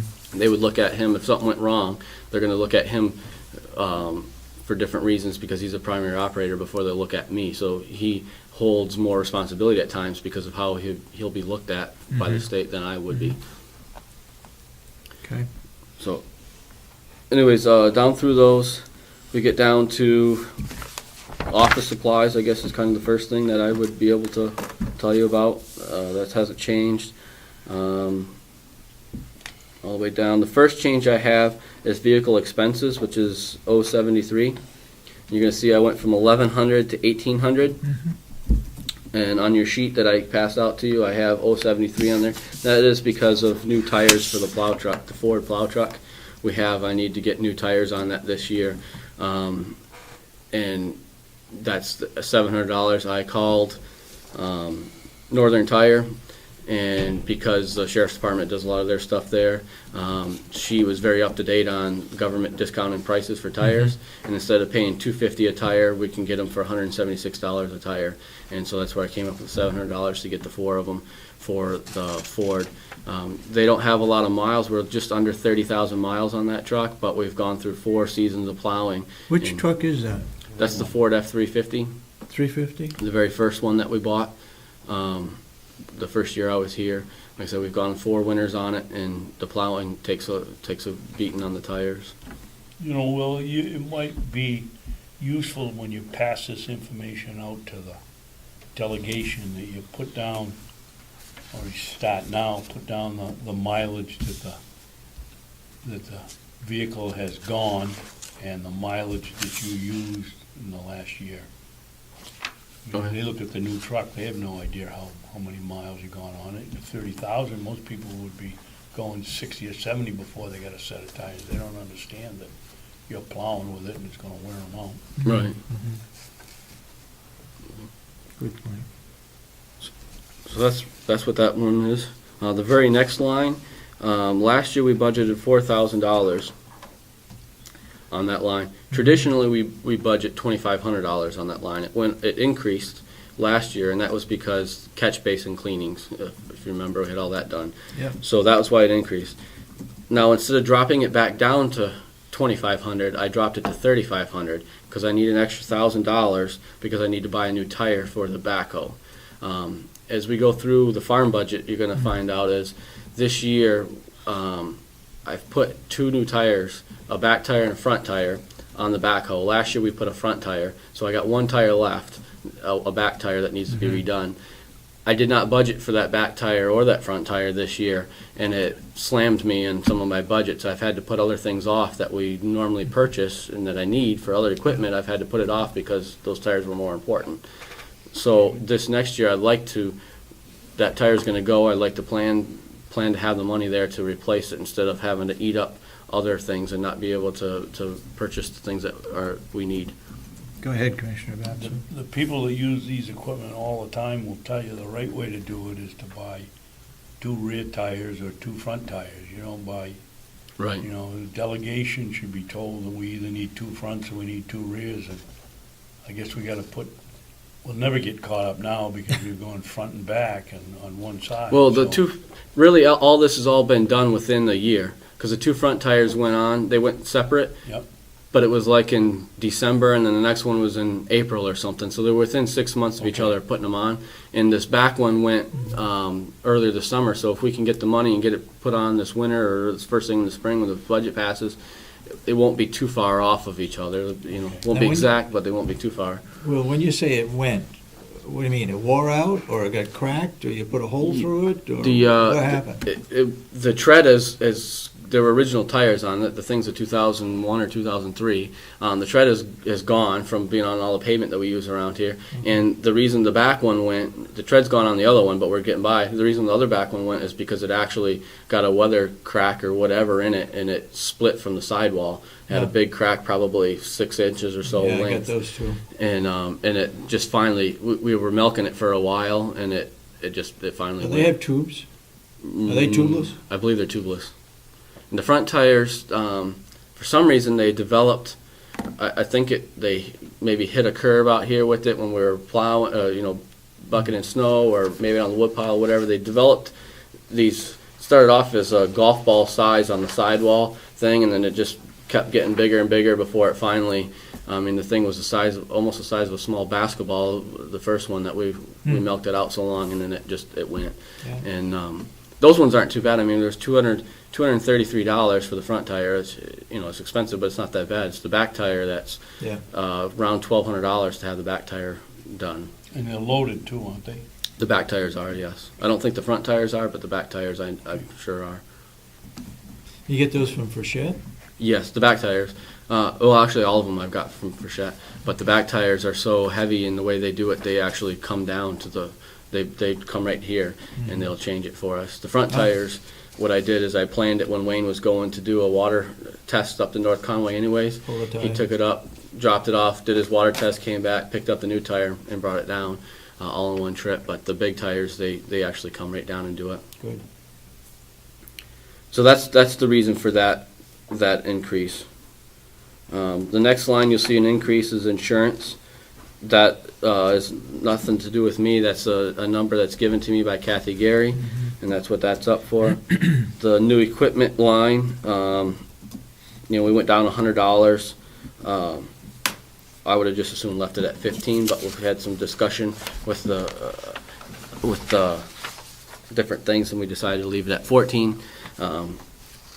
So that's where we're at with that budget. The main two things are really tires of why that line is increased. One for the tires for the truck and tire for the backhoe. Is there any place in here where something can be reduced from your standpoint?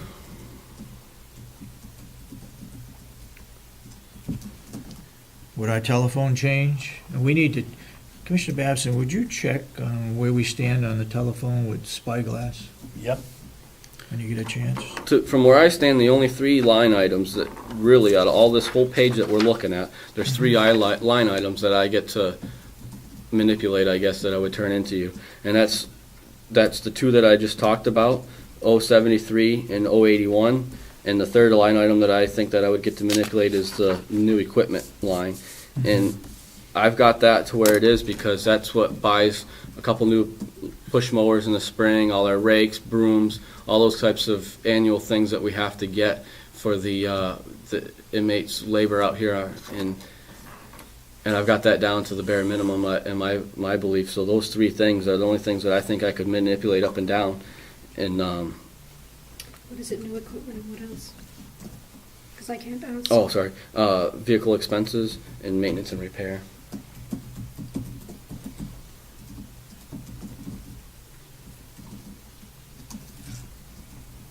Under vehicle expenses, are we just talking about, how is that figured out? The 1100 that I usually use goes for a couple of different things generally. In the past years that I've been here, that $1,100 is used to fix those two farm trucks that are always breaking down for different Okay. reasons. One year we had to have new we did a new clutch, from start to finish on the clutch with Yeah. the white truck. One year we had to have the gas tank redone on the old green truck. Some years I take money out for inspections for the trucks that are on the road. Sometimes inspections come out of there. We don't pay for registration, so that's not a big deal there.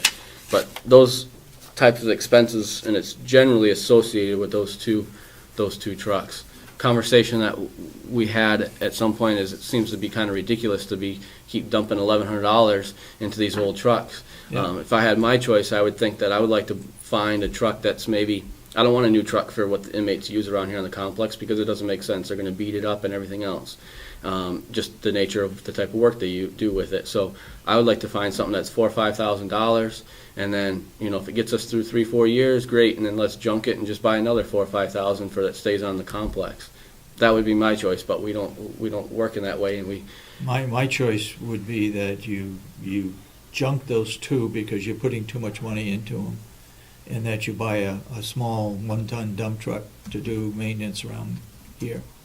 And I agree. I think we could find something. I looked on Craigslist, like you guys were talking about this morning, and I found a couple of different options of between $4,000 to $5,000 that we could find a decent. We might have to tinker with it here and there, but it would be good enough for on the complex for doing those types of things. And when it gets to a point where we're putting too much money into it, just I would say it would make more sense to get rid of it and buy another one. But That green truck, that has gone through That's been here for 100 rehab years. for 100 years, you're right. it's older than I Alan am. fixed that up. He almost made it look new again, but it's old. Yep. Now the Alan, I don't know how many years before I started, but he replaced the wood on the actual dump body itself. It's Yep. all oak. Yep. Well, I've been here 5 years, and I don't know how long before I was here that he did it, because it looked pretty old when I got here. And now it's actually rotting. As the wood falls off the processor and hits it, it's rotting through. I mean, it's just Yeah. really, it's on its last leg, and we can't even get it inspected. It just stays here on the complex. We don't go anywhere with it. And the white truck, it's a shame, because that white truck is perfect for what Joe uses it for. But here the frame started to rot and have a twist in it, because that thing was bought used. It was parked down in the barnyard for many years, so it absorbed that rust, the moisture from the ground. It's just a shame, but That truck was brought off the White Farm. Yep. And there was another vehicle which since has been junked, I think. Yeah, it was the old sanding truck that we had parked out front here for a little Okay, while. yeah, That The so one green- that came with no floorboards. That one came from the Yeah. that one came from the White Farm too. Yeah. Like a big hole. Yes. Did you go down and look at the White Farm at the auctions? Well, I haven't been down in a while. When I used to work down for the state, we used to go down there quite a bit. why don't you Right. do that? See if you can find us. Yeah. But see, here again, the state's not going to wait 6 months before you pay them. Right. This is another prime situation of what you're talking about, Commissioner. Yeah. And It's just- the other thing is you really got to be careful when you go down there and look at vehicles, because the state doesn't get rid of. I mean, the way our state's been running, they use it till they can't use. You might find a administration car down there that's a good price or something, but actual trucks that the DOT uses and stuff, they're really not. Last time I was down there, they really weren't sending them to the White's Farm until they were in pretty rough condition. My understanding also, I went down there one day, a couple of years ago now, and they ship all their vehicles to someplace in Pennsylvania or New Jersey, Okay. and they auction it all off from there rather than doing it by state. Yeah. I don't know why they do that. Seems like they could give Seems like the transportation costs would be yeah, prohibitive. transportation costs, plus give the towns a benefit if there's anything good. Maybe there's nothing good left, like you say. Right. I don't know. I haven't been down there in a while. That was just my experience, a few years back, last time I was there. But So, we need a plan for those two trucks. What, you can get by another year with a white truck? I hope. I mean, I hope we can't. We And can't you get put by any. another year with a green truck because you can't dump it, It's but not. It might be able to get by without dumping it. I don't know. It's like I said. It's stuck in the barn right now. I'll give you more of an update maybe at the end of the week on that. The white truck. If we're only and what we're doing right now is we can't put anything that's heavy in there. Just piling the inmates and the push lawnmowers in there is enough weight, because one of the springs has rotted right off the frame, and then the frame has twisted in that one area. So I don't know if this winter we can go in there and try to shore that frame up a little bit or what, and milk it out. But we can't put bagged wood, for example. If we tried to put some bagged wood on there and haul it from one barn to the other, you can't do that anymore on it. It has to be just the minimum amount of weight on that vehicle. And it's a shame it's a 1-ton truck.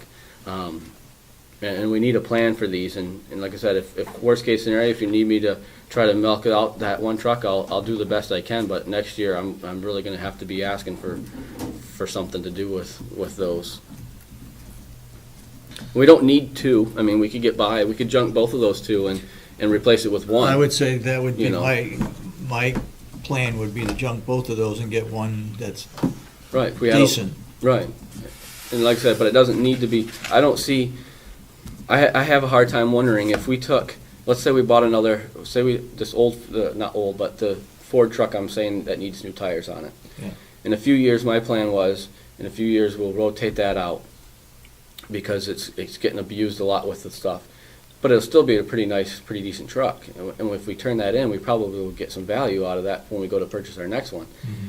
That difference in value, I'm not a car dealer here, but that difference in value might be greater than what a junk truck that we could get would be. Oh, you mean keep that truck? Well, I'm saying I don't think we should. I don't. Oh, It's an option, but it would be something to look into. I'm thinking that truck would be worth more to sell and buy a cheaper one in to have on the farm than keeping that truck, I guess is my point. I don't know. It's just something that we can investigate when we get there. But in between now and then, we got a couple more years, if that plan. If you look at the color, while we're on this subject, either your blue sheet Blue there one? brings up this issue that we're talking about. I did up this 3-year replacement plan for that particular truck last year that I presented to the commissioners. that's a 350. You're right, the F-350. At this point, we've had it for 4 years, and my plan was at about 7-8 years, or somewhere in that time period, it would need to be traded out. I mean, we're already putting tires into it. Fortunately, knock on wood, maintenance-wise, it's just been basic oils and such. But as we get going in time, we're going to end up putting more money into it. And we need 2 reliable, dependable trucks, plow trucks around here. So my plan was that I presented last year is to start putting in a capital reserve fund. Instead of a whole $30,000 in 1 year, why don't we put $10,000 each year for the 3 years? I'm sure Commissioner Babson could comment. I don't know about the towns that you're from, but Ossipee, we do that for our plow trucks with the town of Ossipee. We put in a certain amount every year, and then when they need it, they have the money there. That's kind of where I was trying to go with this. School does it for school buses too. Unfortunately, last year, as you can see, I made this little chart. We didn't get that. We got 0 to contribute to this plan. So this year I'm asking to make up for that and do $20,000. The commissioners, I put question marks of what we'll receive because you all might feel different than I do. So you But get 2 zeros this year. by next year when we're reading this, that could be the plan. I don't know. I do know bringing this subject and this idea up to our subcommittee, even Representative McConkey seemed very on board and positive about this idea in my recollections, which is, I recall. Why don't we ask to put 20,000 in the capital reserve for equipment? Period.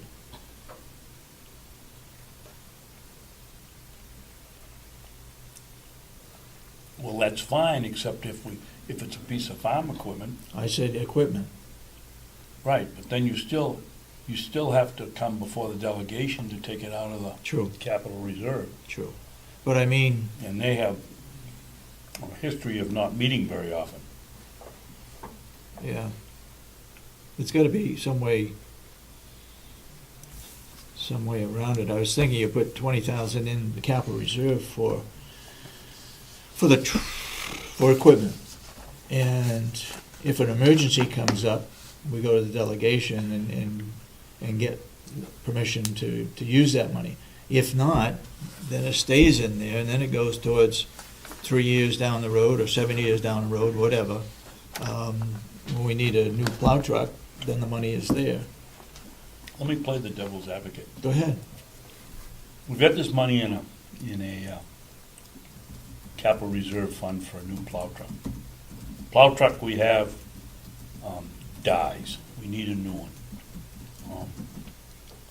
Now, the delegation doesn't meet until 3 months from now. What happens in that situation? Do they have to call an emergency meeting and come in here? They Do they could. vote electronically, so we're not paying out $1,000 for a meeting, That's a, $1,500 or whatever it is for a meeting? How do you replace something that you need? It's the middle of winter. You gotta remove the snow. Now do we go to an outside vendor and pay them? It seems to me to be pound wise and penny foolish or whatever it is. Question? go ahead. I thought, and I just recollection, if you had a capital reserve, I agree with what Commissioner Babson says, if you leave it as equipment. I thought if you had a capital reserve for a specific item, like the plow truck, like I'm Yep. asking It had here, to be used for that. then you wouldn't have to go, that once they appropriate that money, you don't have to go back as long as you're using it for that specific thing. Anything in capital reserve, you gotta get their approval. Above and beyond the take it budget out. cycle? For example, Cooperative Okay. Extension had money in there, in the capital reserve, and we had to go to them to do a study on the old nursing home. You still, once it's in capital reserve, yes, it's earmarked for a particular purpose, but you have to go back to them to take it out, Okay. okay? I was just thinking that it would, I don't know, common sense, I guess, if they said in March, this is for a plow truck, and then come August, why do you gotta ask them again? They already said in March it's for a plow truck. You The won't need a problem- plow truck. That's the problem with it is common sense, Willie. It doesn't work that way. But the problem comes in that you only have so much in capital reserve, you've still gotta have some more money to buy the truck. You know, if you put 20,000 in this year, and something happens to it, next year, 20,000 isn't gonna buy a You new still have to come truck. back in for 10. Then you gotta go back, to them anyway to get the rest of the money. Right. But let's say it was a $15,000 truck and you had 20, why should you have to go back in if that's what it's appropriate for? I think that's the law. Huh? I think that's the law, that you have to go back to the delegation. How do we find Anything that? in capital Who can reserve. answer that question? Why don't we ask the Association of Counties, ask Betsy Miller if that's Sure. a correct interpretation. And what's the exact question you want asked? If money is appropriated for Capital example, a capital reserve for a plow truck, and now you need the plow truck, can we take the money out to buy the plow truck if we've gone out for bid properly? Now that I'm thinking how we do it on the town level, I think Commissioner Sorensen is right, because we budget 20,000, let's say, every year. And we but go then in every year in a warrant article to actually buy They it. take it out. Yeah, Right. You're probably right, David. I'm pretty sure. So anyways, that's this blue paper I give to you, however you guys decide, but I really strongly am suggesting that, as I have been for a couple of years, that we create a fund of this sort to at least, the farm machinery and things is another issue, I think. I think this plow truck issue on things that we are very important to this complex, that we have a plan in place. Otherwise, we're going to have the one great big bump in a year, and that never goes over well. And you're all set for other winter equipment, when you get the sander is working? I haven't got it out of the barn yet, but when we put it away, it was working. Within the next 2 weeks, unless we have a storm before then, but within the next 2 weeks, my plan is to have that out, hooked up to the truck. I try to wait till we get too close to December, because once that's in the truck, that truck's filled up for the, that's it for the year on use of that truck. But the sanders, we've gone on it for 2 seasons. It's worked good.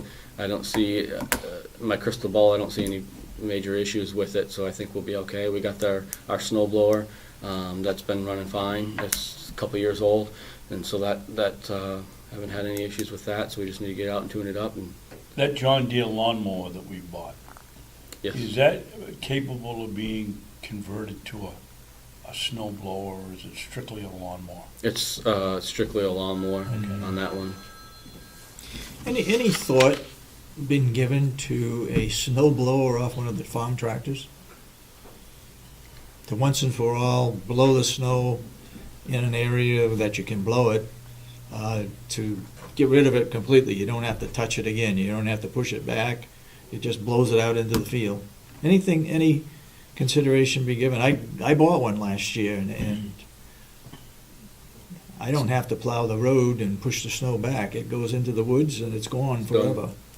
I've tossed around the idea, but the particular tractors we have would not suffice to do it, I don't believe.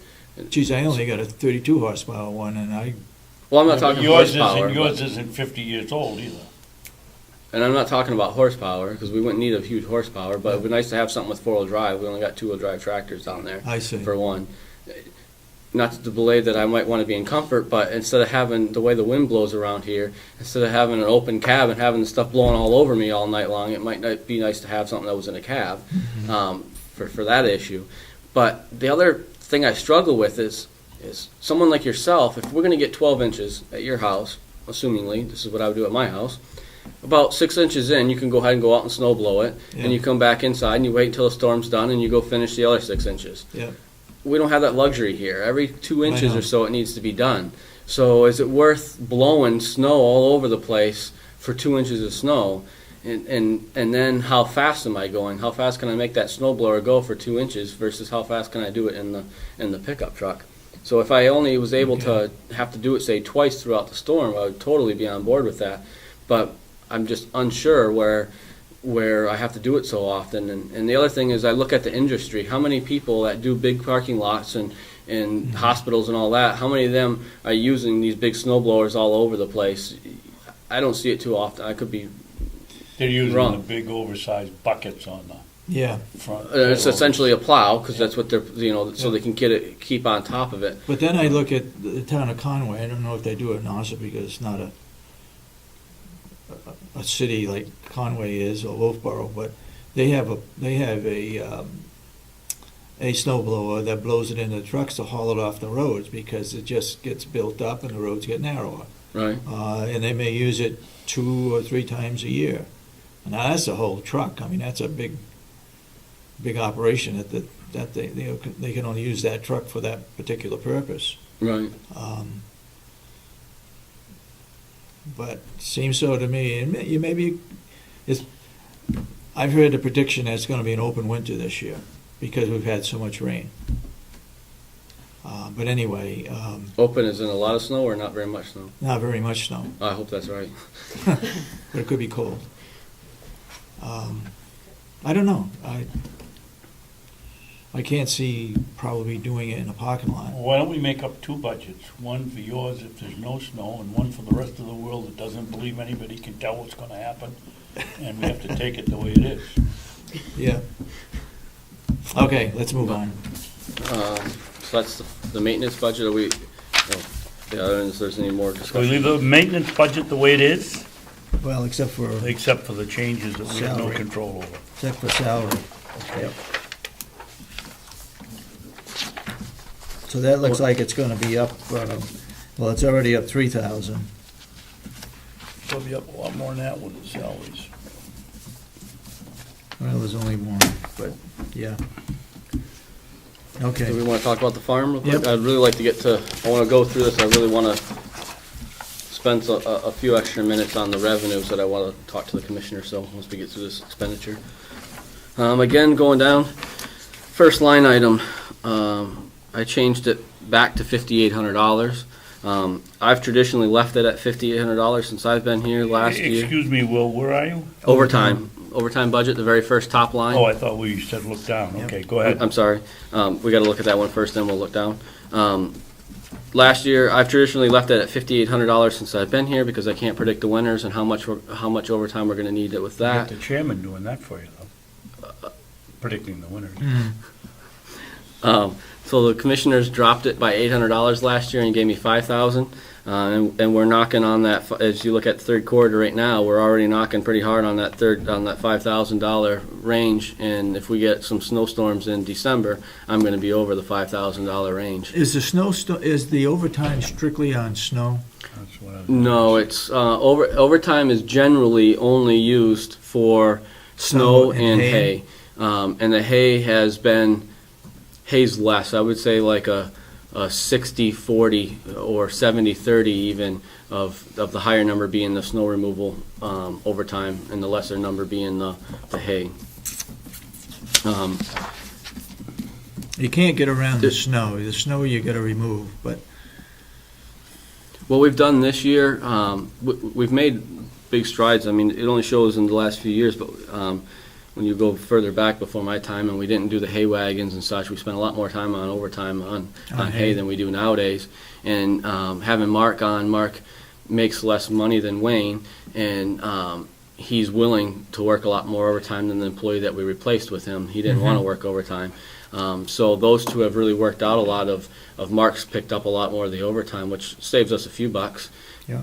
But it also splits it between those guys better than it used to be, which helps with them. And so that's kind of where that's gone as far. And this year we've been teaching Mark on, obviously tedding and raking, and he's come in a lot on weekends with me doing that kind of stuff. And Okay, go ahead. Mr. Chairman, looking at this, why wouldn't it be more effective if we moved that portion of the guesswork for snow removal to maintenance and only have overtime in here for overtime for the farm? Yeah, I mean, the first thing you're gonna hear is, well, that's too much overtime for the farm. Well, it really isn't for the farm, it's for snow removal at the nursing home and up here. And if Willie can, without. we don't doing a have an whole bunch- overtime line item, though, do we? not in the maintenance In the budget maintenance. because That's where it should be. Well, we could just say, we could put maintenance overtime. That first category? First category. Just add overtime to the, That's what I would do. And then Willie, without doing a whole bunch of work, you ought to be able to figure that ratio that you just spoke of, 60-40 or 70-30, whatever you think it is. can I play devil's advocate for Sure. a second? Yep.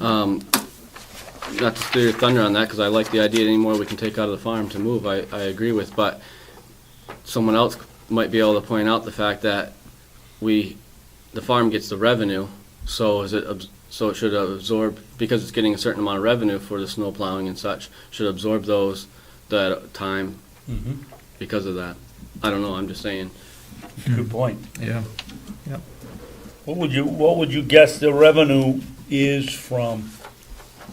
to the farm for snow removal? Well, that's all skewed anyways, it shouldn't be what it is, but You really, the first thing I think, to back up a little bit, what we should do, and what I wanted to do, and I've been talking about this, is most of Wayne McBrien, for example, he doesn't do very much on the farm as far as farm work. Very little percentage of his time is spent doing farm work. Good percentage of his time is spent doing maintenance when he's not, water and sewer take up some of it, and then the rest of the majority of his time is maintenance. So instead of having the overtime, what you're talking about, and having his salary that's in the farm, really I think that should be shifted over to the maintenance to give us a true, because that's truly what he's doing. Why shouldn't that be a true representative of our costs that it costs on this outside maintenance Can business? you and Wayne come back, or you come back, can you discuss over the next week what percentage of Wayne's work is for the farm and what is for the water system? Because, that's one of the things I believe in. If you're gonna budget something, you put it in the right place. And, Right. That's very easy. I Could could you be here do next that, week. Will? I could be here next week to tell you that, because we track, especially this last budget cycle, we had this big discussion of us tracking where the majority of our time is spent. And that's why I'm able to tell you this, is that he spends, when you come, especially with this new processor, for example, he doesn't have to do as much cutting wood like he used to, because that's a one-man operation that Mark's doing, which frees him up to do more of the maintenance and the water and sewer. So really, when it comes to farm work, he's doing a little bit of gardening stuff in the summertime, and he's tedding and raking hay. But even that, I'm working Mark into that, so a lot to free him up to do the maintenance things. I've been shifting a lot of his job into the maintenance area because that's what he's good at, doing that kind of stuff. Come back in a week or two and tell us what you think the percentage would be, and we'll take a look at moving his wages into the water and sewer or the maintenance, however you. well, let's take another look at playing devil's advocate. Why do we have snow removal under the farm budget? Why isn't that under maintenance? Because my answer to that would be is because we put all their in the past we've put all their salaries and everything, all the expenditures under the farm, so that's why we have to give the farm some revenue to offset those. But if you put them in, if you put them in maintenance departments they don't make a They revenue. don't make money. They That's don't right. make, there are costs to the. They cost save of op- money supposedly. Right, it's versus going out and having it done on the street, but they're not a revenue intaking type of business. It's a hard situation because and it's why I've struggled with how I present this to you guys, because when you start picking one apple out, you're going to have the whole shelf coming down on you here of how we want to do stuff, and it's hard to relay that to 15 other members on the delegation, because when they see one out of place, they're going to start asking, and it's going to be way different, and we're going to have a really hard time. And it's something I think at some point we're going to have to step up to the plate and do it. But I think that's why we haven't in the past, is because there's so much is going to move, and there's going to be so many parts to When this. we bought the snowplow, the truck, we split that, didn't we? The first truck we split all 4 ways to the 4 departments I have. Yeah. Because that was the only truck we had, and we used it for everything. Yeah. The second truck we bought, we put it all under the maintenance department, because the reason for purchasing that truck is because we needed it for primarily maintenance. Yes, Yeah. we use it in other things, but its justification of buying it was the maintenance department. Yeah. So I guess then, if the truck was bought under maintenance, then why don't we move snow plowing under maintenance? Right, and you're gonna go down through these items, and I'd have to spend some time on it, obviously, but a percentage of your overtime, like you said, it could be moved over to maintenance. A percentage of the diesel that's used in the truck, and the gas and the diesel that's used on the truck and the backhoe could be moved over to maintenance. Percentage on oils that we buy, those line items that can cover oils and stuff. A lot of that, there's a lot of expenditures all the way down through here that could be shifted over, and then you're probably going to have to shift off that revenue off of the farm at the same time to be fair. I think if you did that, Will, the easiest way to do it would be to try to establish a set figure. From now on, the maintenance is going to be, on the farm, going to be 75%, and farm's going to be 25%.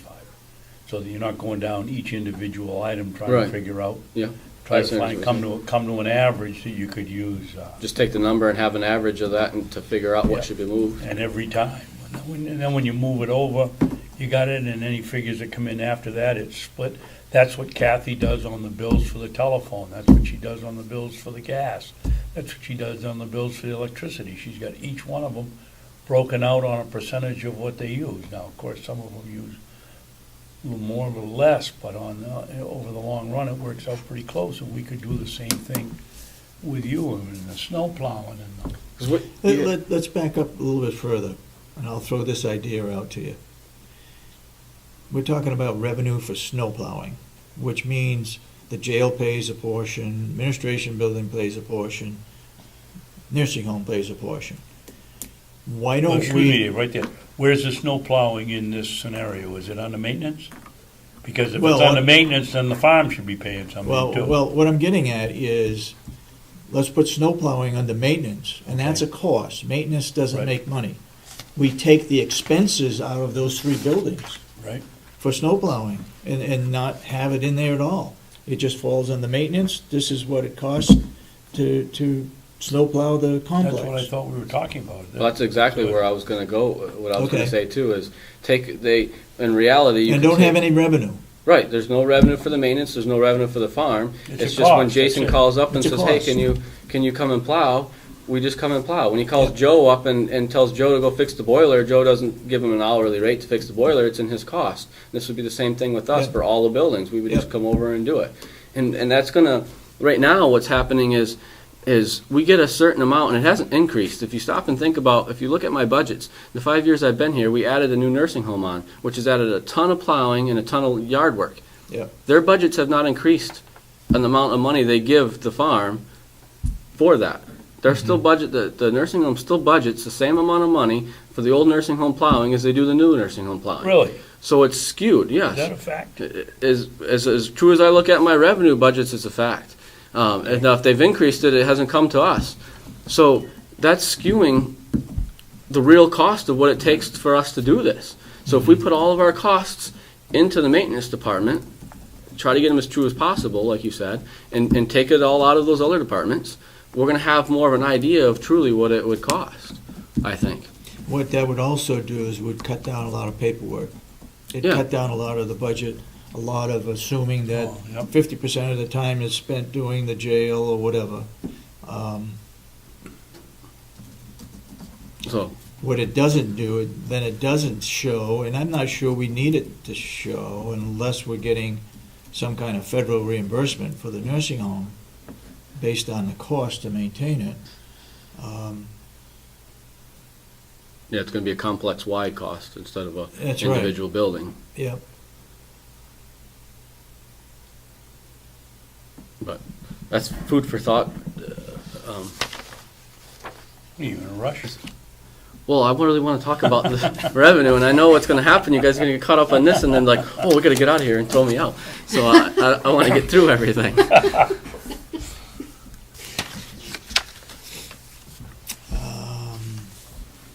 Well, is there some other thoughts? Should we do that? It doesn't change the tax rate to any community, because what is raised for this building, for example, goes from there into the cost of the farm or maintenance, so it offset. Well, the rate, change the rate to the towns would only be No, it wouldn't change based at all. on the budget. Not, all it changes is our accounting.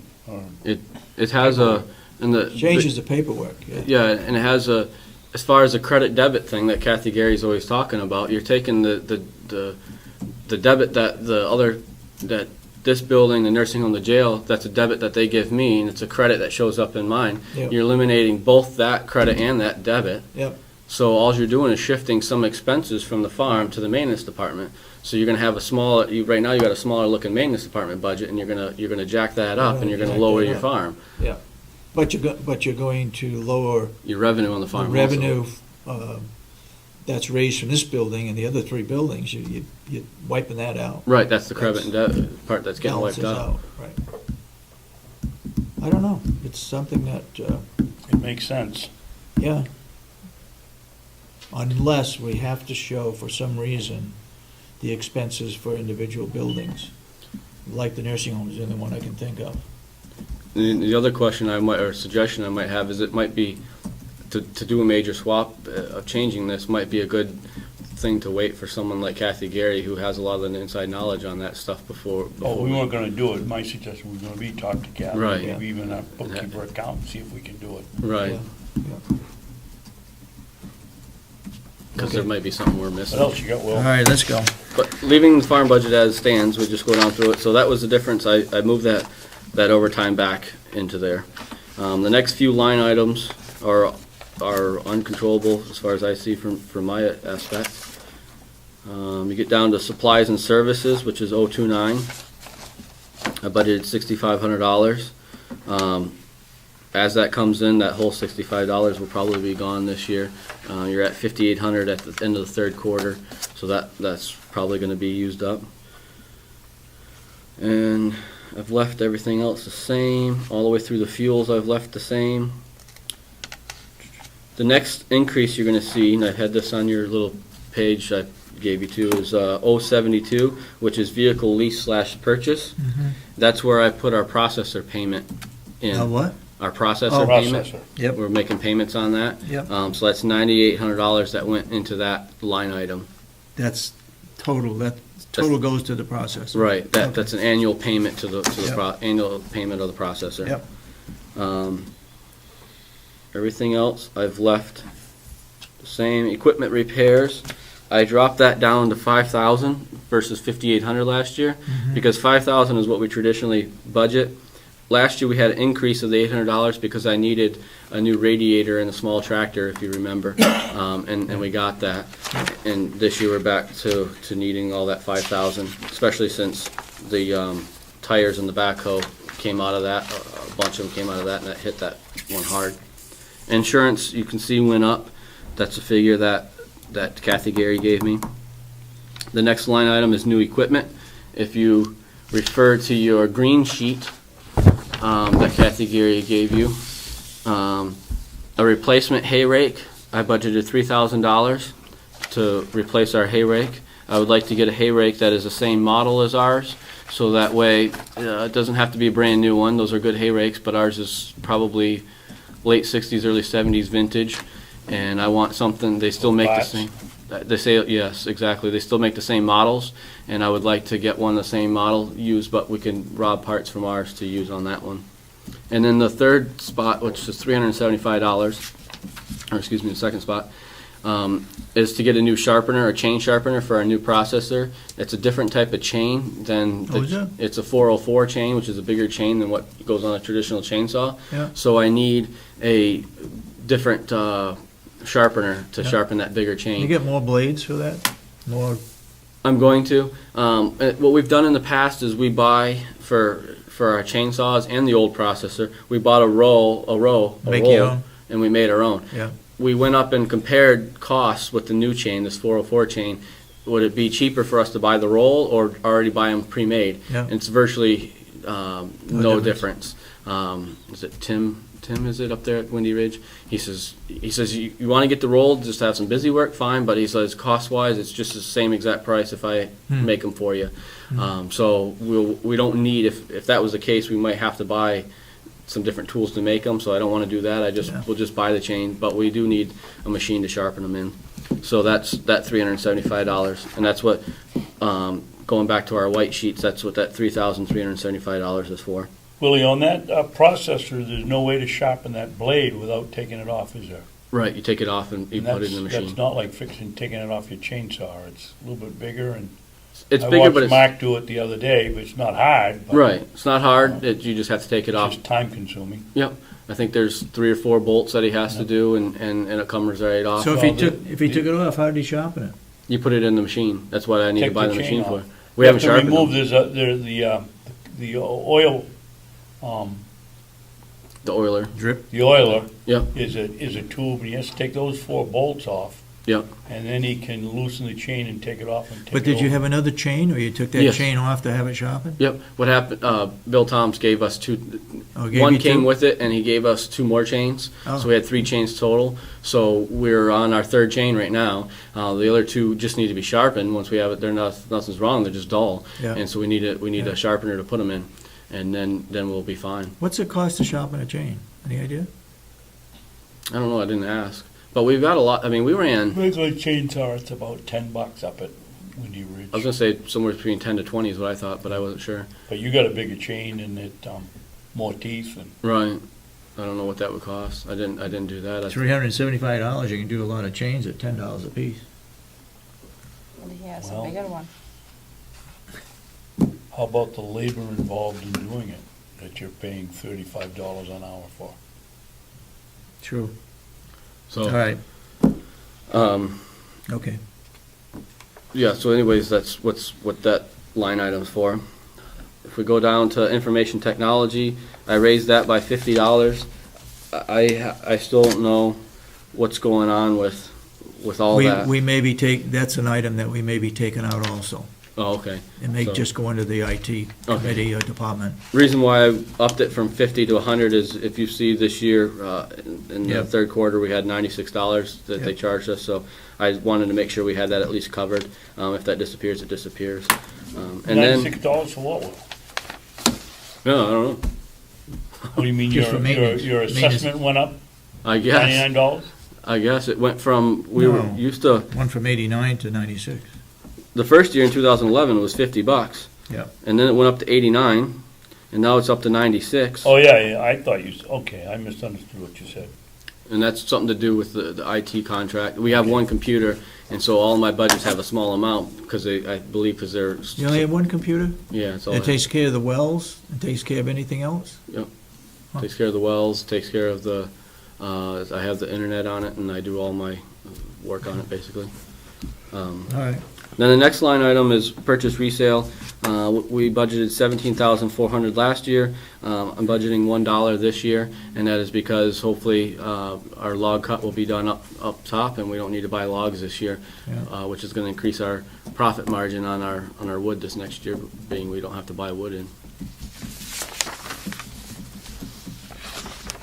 And we're actually, compared to what we adopted last year and how it sits right now, before any other changes are done, we're actually down just under $200, it looks like, on the farm budget. A logging job is not gonna cost us any money, right? Well, yes and no. We may have to, and I'm working this afternoon, I'm gonna call Wendy to get an update. I called her last week. We may have to buy the culvert for the road, and we may have to buy a little bit of material because I that was thought in the that contract. was the deal when we sat here, that we knew we had to buy the culvert. Exactly, that's what I'm saying. So the culvert and up to 50 yards of material, I Where's believe, that was in gonna the come out contract. of? My plan was to take it out of that $17,400 dollars. That was for, that's kind of all that wood, that's kind of what we use that line item for, is that. And then everything else, I've been buying wood in, everything else will be, out of that line item is already, most of it's already spent. It doesn't show it here, but a lot of it's already spent for buying logs in for this year. Is that the only place that we could put that? Culvert and, How much do you think it's gonna be? I had an estimate of 50, between the culvert and the material, I thought Wendy said no more than $1,500, if I remember right. But like I said, I need to call her this afternoon to update that, so don't take that for sure.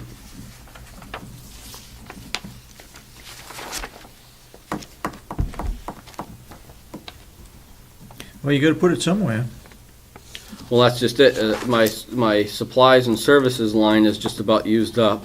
My equipment repairs line is just about used up. Those tires, I mean, that's, we spent $1,500 on unexpected costs this year on tires. There might be some money, I suppose, if we needed to, I could come to the commissioners and ask about moving line items, and we could move some out of the diesel and gas, one of those two lines possibly. Why do we have to move it, Willie, if they're gonna put it in before the budget's up? Well, my understanding, if I need to move from one item to the other, and it's more than $1,000, I have to come get permission from Well, I the understand that, commissioners. but why are we worried about the culvert and the gravel now? They're gonna put it in before the first of the year? I'm trying to get her to, so that way we can figure out the money.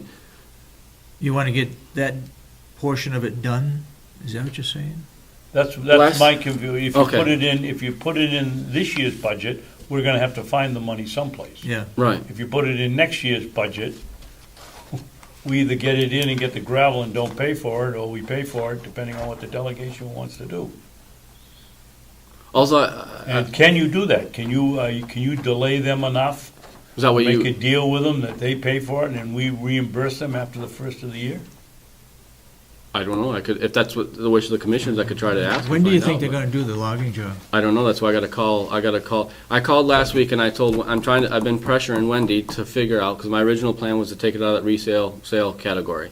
So I've been pressuring her to find out from Day what materials they need, how much it's gonna cost, and when they're gonna do it. So that way I can pull that money out, and whatever's left, I wanna spend it on buying logs, because that's what we originally budgeted for. That was my original plan. If you guys would like me to switch gears and ask some different things, I can totally do that when I call her this afternoon. I just need to know what direction you would like me to go. Well, I wouldn't buy any more logs unless you're gonna be out of logs before we get any of our own in. Or is it gonna be a case we have to have them so they're dried for a year before? I guess that's the real problem. If you don't buy them, you're gonna be selling wet logs, and we can't advertise Right. it as dry wood, so, Right. yeah, you're gonna have to continue to buy in. Because this has been the original plan, we always buy them for the next year. And instead of buying next year, we're hopefully gonna have the cut done, so that's why we're not budgeting for it. But this was budgeted this year to buy wood this year. Has you used up all that money? I've used around just shy of $12,000, I believe, or right over 12,000, around So you got 12,000. two Mark. more truckloads? I got possibly up to 3 truckloads 3? and paying for the culvert and everything left. because I got $5,000 left that I saved until I'm trying to figure out what she wanted to do, how much everything was going to cost. So if that's the case, I wouldn't put it in next year's budget. Right. I take it out of this year's budget. That's what I was trying to do, but if you guys would like me to, right, that's what I was trying to do, but if you'd like me to do it different, that's what I'm asking, I'll do it different, but that was what I was trying to do this year, is take it up, find it in this year's budget, since we're Yeah. at the end of the year, Yeah. try to find the money somewhere to pay for those things and be done with it, so we don't have And to if- ask for it. Again, I don't like to carry money over, but in that particular case, if they can't get to it until after the first of the year, we'll carry over enough to cover the culvert and the gravel. Well, that's, if you were in agreement with trying to get it out of this year, that's not a problem, because once she tells me what size culvert and what length she wants, I can go purchase the culvert and just have Right. it sitting out there waiting for them when Yeah. they get here. Yeah. And same with the materials, I mean, we could probably, I don't know for sure, I was gonna say we could stockpile the material so they'd have it here, but we might not, depending on the time of the year, they might not be able to. My understanding was they wanted to try to at least get the road work done before everything froze down too hard, and then they would come back to do the logging operation. If Yeah. that's Yeah. still holding true, I don't know yet until I talk to her. I would be in support of taking it out of this year's budget. I would too. So once you find out what size culvert, then you can go get it. Right, and just have it here for them. How much wood do you have sitting out there, Willie? It looked like umpteen truckloads. I got 8 truckloads sitting out there, so I got about 88 cords of wood. sitting there. Uncut. What's cut and uncut total. Okay. Oh, what you seeing out there, when you drove out there the other day, everything sitting on that wood lot is about 88 cords. Well, my question is, how much do you have in there that's still in log length? Right now, that's still log length, about somewhere between 66 to 77 cords left log length that we're working on right now. Okay. The reason I come up with those figures is I know it's about 11 cords cut, split, and stacked per load that Taylor's brings in. And there's 8 loads out there total. And I know that the back row is 3 rows and the front row is 5, and he's almost all the So way you through. get 11 cords out of a truckload? Yes, cut, split, and stacked. As Our firewood average. or as house wood? I mean, as campfire wood or regular wood? Regular wood. Either, yeah, regular. If I cut, split, and stack it, that comes out to about 11 cords per truckload, Okay. give or take. I mean, sometimes it's a little heavy, sometimes a little under, but our average that we've done with business with Taylor's, that's why I like buying their truckloads. I know what to expect per truckload. Yeah, yeah. Um, I bought a truckload and he estimated 9 cords. I paid $1,000 for it. yeah, Must be pretty fancy wood. but the other It's huge wood. the other question will be is when you get it cut, split, and stacked, how close to that 9 cords? Because sometimes they do it off of weight, so they'll weigh 9 cords worth, but when it's actually cut, split, and stacked, it might not be volume-wise. What's actually in your stack might This not be wasn't 9 done by cords. weight. But anyway. Okay. So that wraps up like I said, we're just under $200 lower this year than we were last year on the farm budget as it stands right now.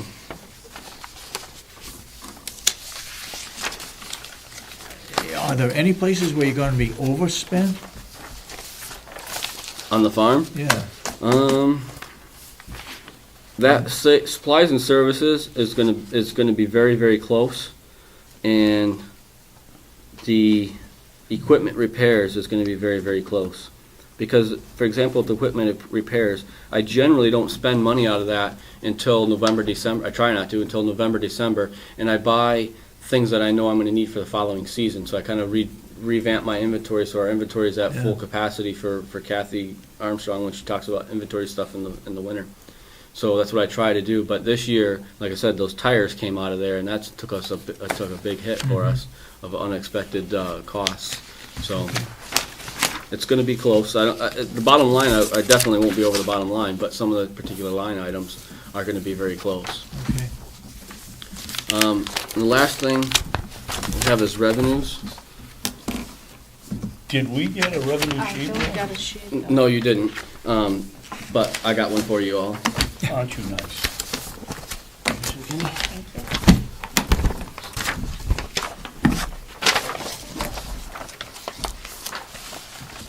First thing, and I don't know, I didn't write it on yours because I didn't want to confuse you guys, but I'm going to give you my revenues at the farm, I keep it up to date. As I sell a product, I have a receipt.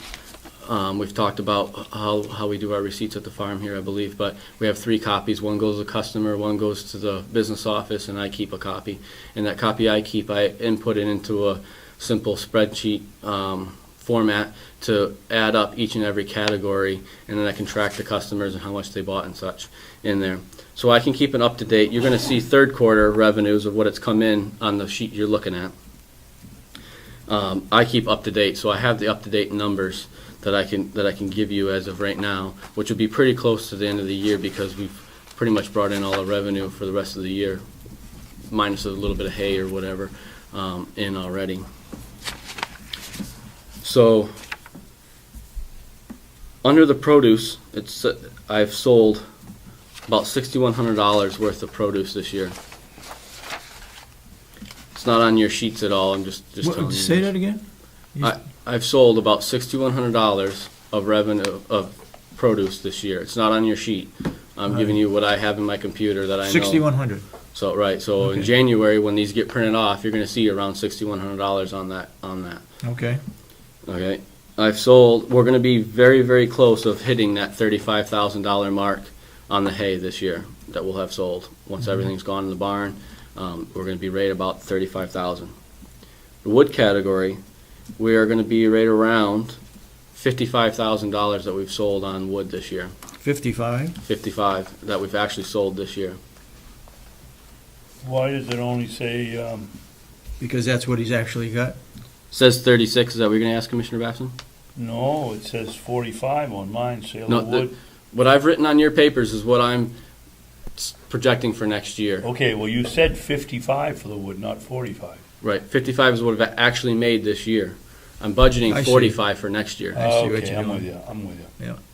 I didn't write down what we've actually done because I didn't want to have too much writing on there. Okay. Kathy Okay. Gary wasn't here to print these, to have it all typed Yep. up pretty for it, so that's why you have my handwriting on So it. the wood, Willie, is going to be 55,000? At the end of the year, when you see that, it should be pretty close to And we're 55,000. showing 36.5 at the end of September? Right, Yeah, but we No, only yeah, budgeted no, for 30,000, and you're saying we're gonna have 55. 65? 55. 55. My question is, why is there such a lag? Well, Those are this third is quarters. September. Those are No, third. this one here that was reading is 11.5. 11.5. That's when it was printed.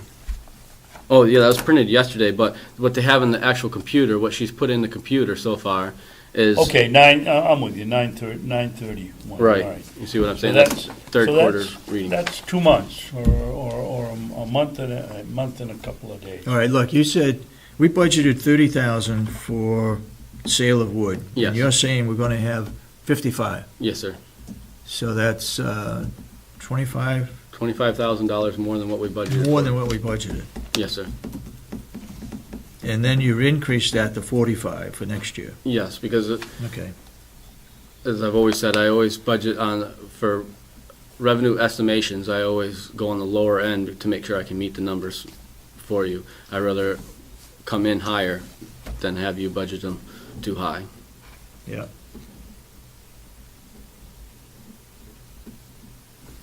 Okay.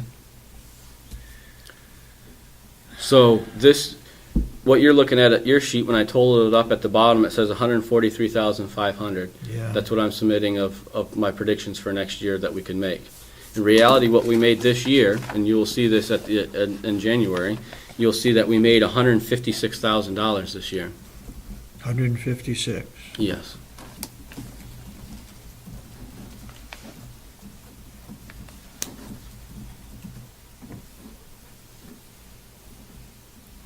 And just a little information, not to get you guys off track, but a little information about that 55,000 number there.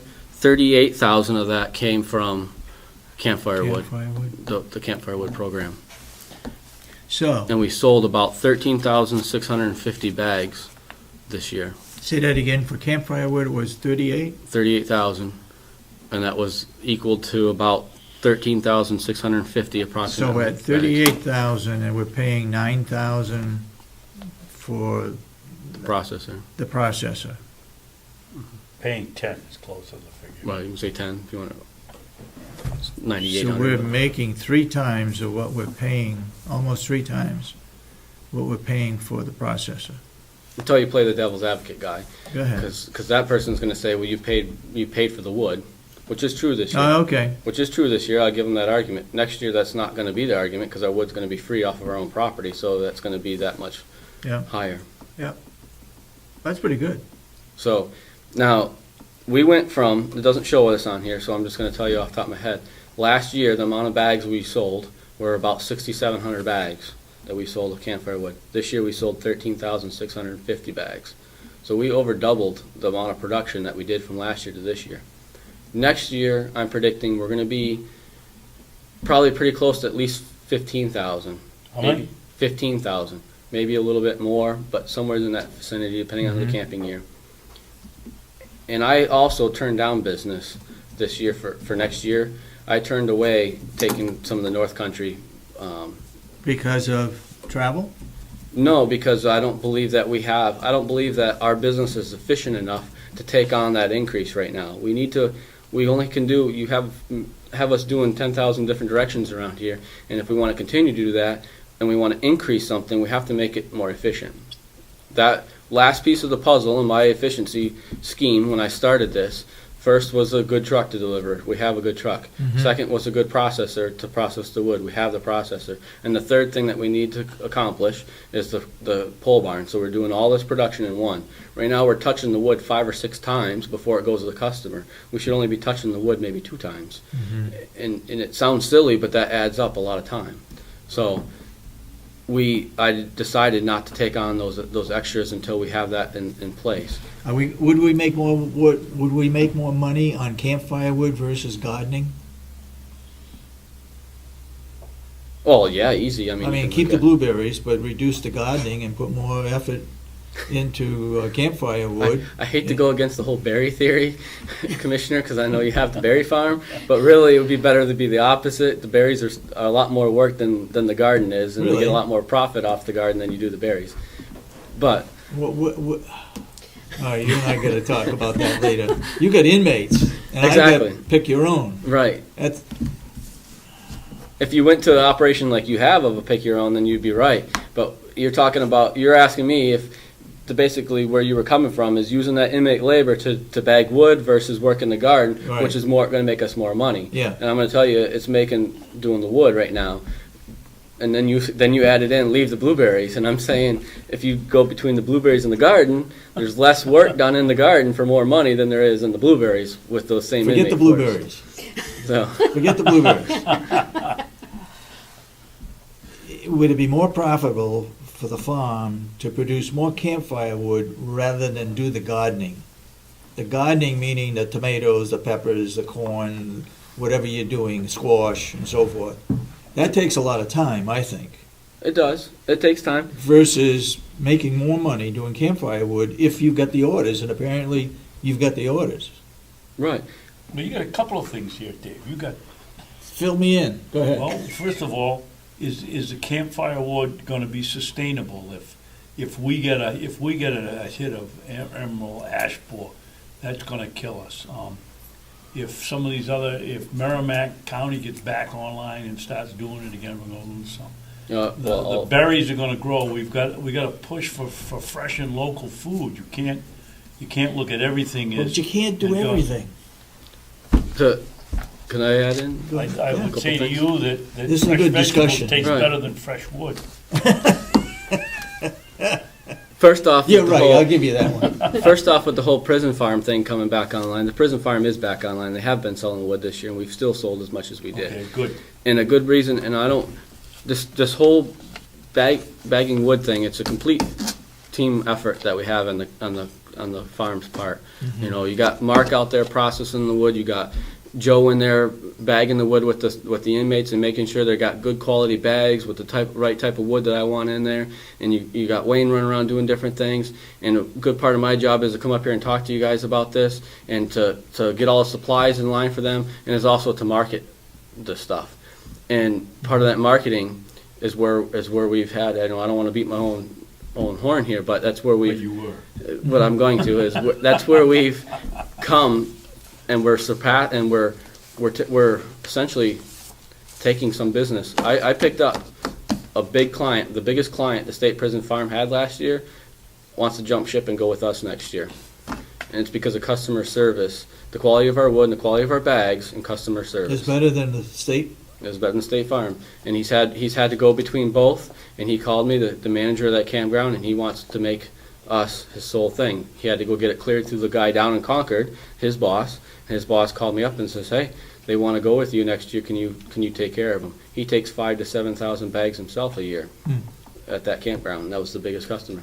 So it's because as a team effort we've put out a good quality product, and we've had good customer service, and we market it right. That's why this business has taken off in that aspect. Back to your wood versus garden ordeal. Yes, we make more money in the wood, and if we do the things properly, we touch it properly the way we should, we could do both.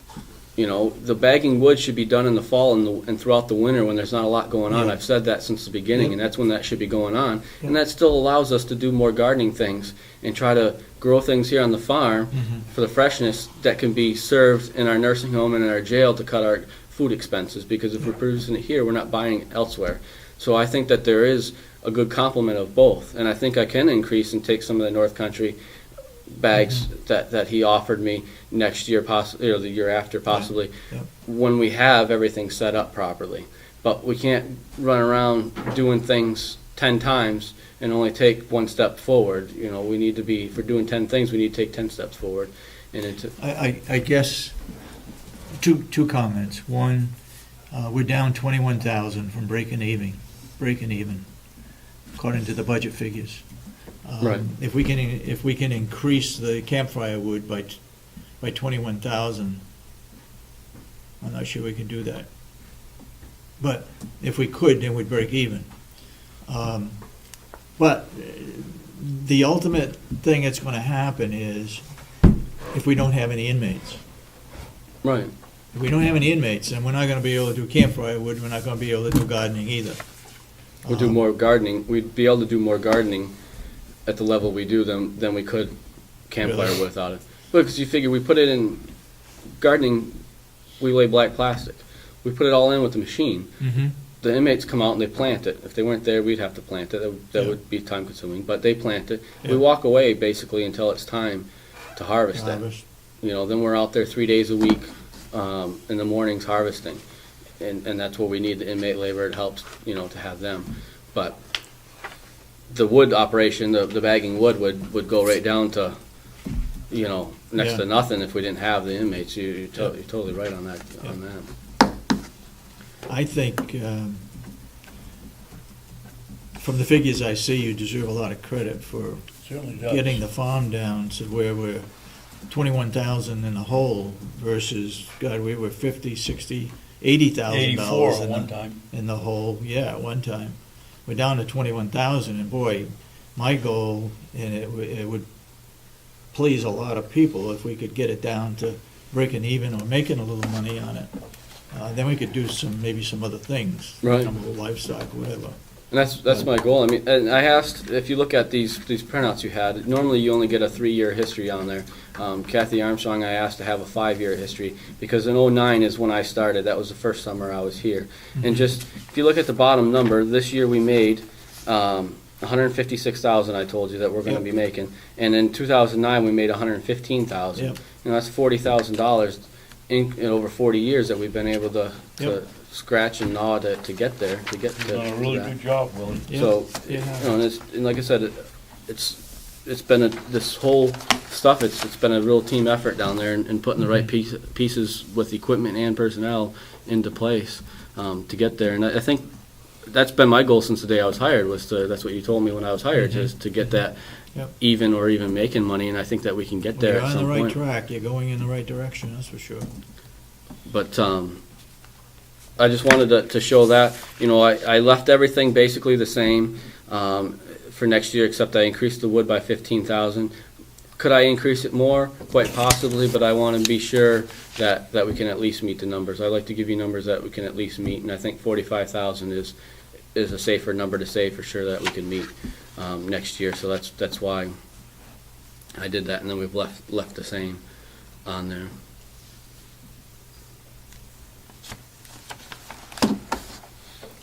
And one other, and I've said this before, and is one other argument of, back to our conversation of moving things from the farm to the maintenance, you know, we're gonna lose, ideally you would lose that 15,000, that 45,000, that 60,000 we'd lose out of there. Yeah. But in my gut feeling, we're gonna pull a lot more money in the expenditures that are truly maintenance expenditures.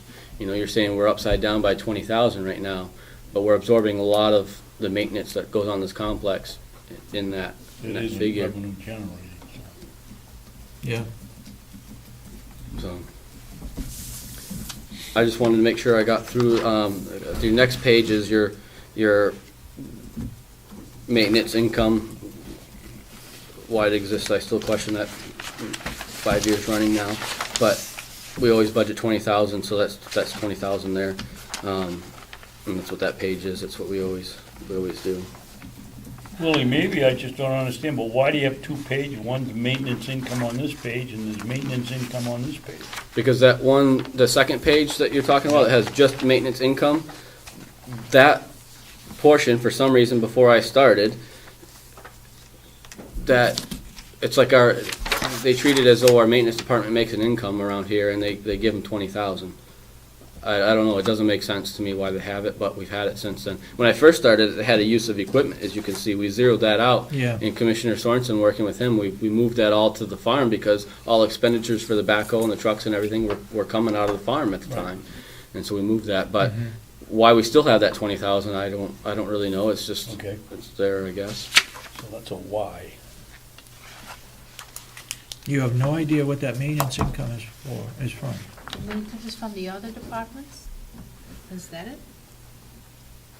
Is that the credits from the snow plow? We have- It is a credit. It is a fake, well, I refer to it as a fake money, but it's that money that goes in circles. It's not real money that comes in on the complex. No. Basically, what happens is between the admin, the nursing home, and the jail, there's $80,000 that they pay us to do all the lawn care and all the snow plowing combined. It adds up to $80,000.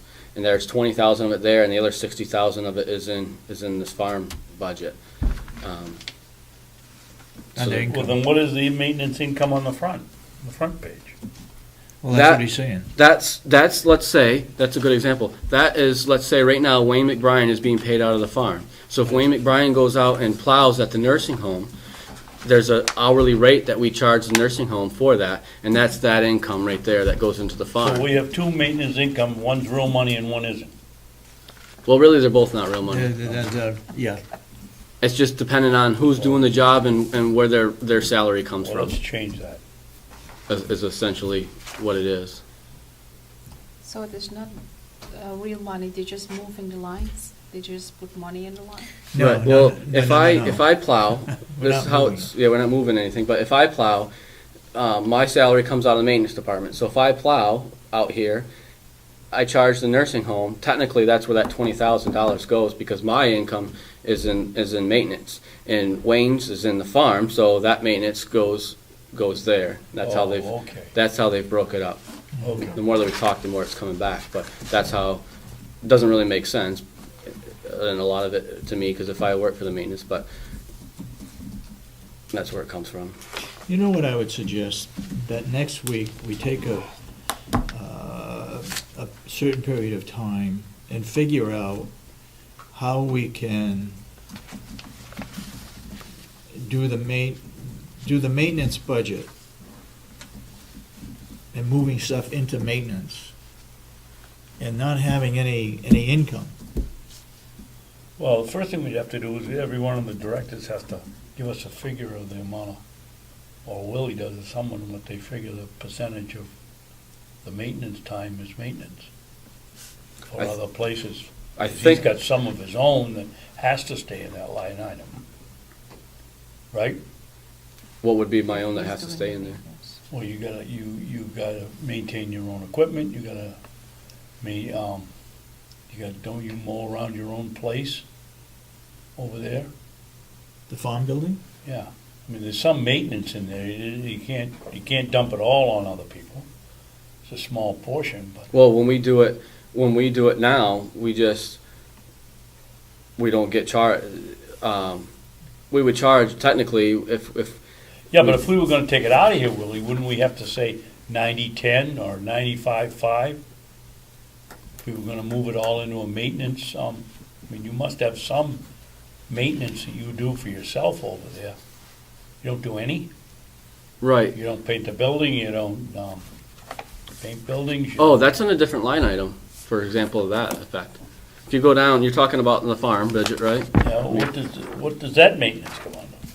Building repair and maintenance? Exactly. Yeah. So Okay. if I paint a barn or I have, I gotta call someone to fix the boiler in the shop, for example, Right. that gets paid out of there. Oh, okay. So the outside maintenance, as far as plowing and mowing and everything, we don't really have a line item because are we gonna charge ourselves? I mean, we just do it because it's our own, we have the equipment there and we do it. We don't have a line item to charge it to anybody because it's our own department. Okay, so then if that's the answer to that, we don't have to take anything out. We don't have to divide it up if we don't have any. Right, like Yeah. that particular line item, Okay. you wouldn't. There'd be certain line items that, obviously seeds and fertilizer apply just to the farm. We're not gonna take something out of there to give to the Yeah. maintenance budget because that's all farm's Right. expenses. If I have to buy grass seed, for example, to fix something out in front of the nursing home, traditionally we buy it and charge it to Bob Murray's budget. That's what certain things like that we've done in the past. So that would all stay with the farm. We'd have to go through each one of these and figure out, like you said, a percentage that goes to there, and then some items might just stay with the farm.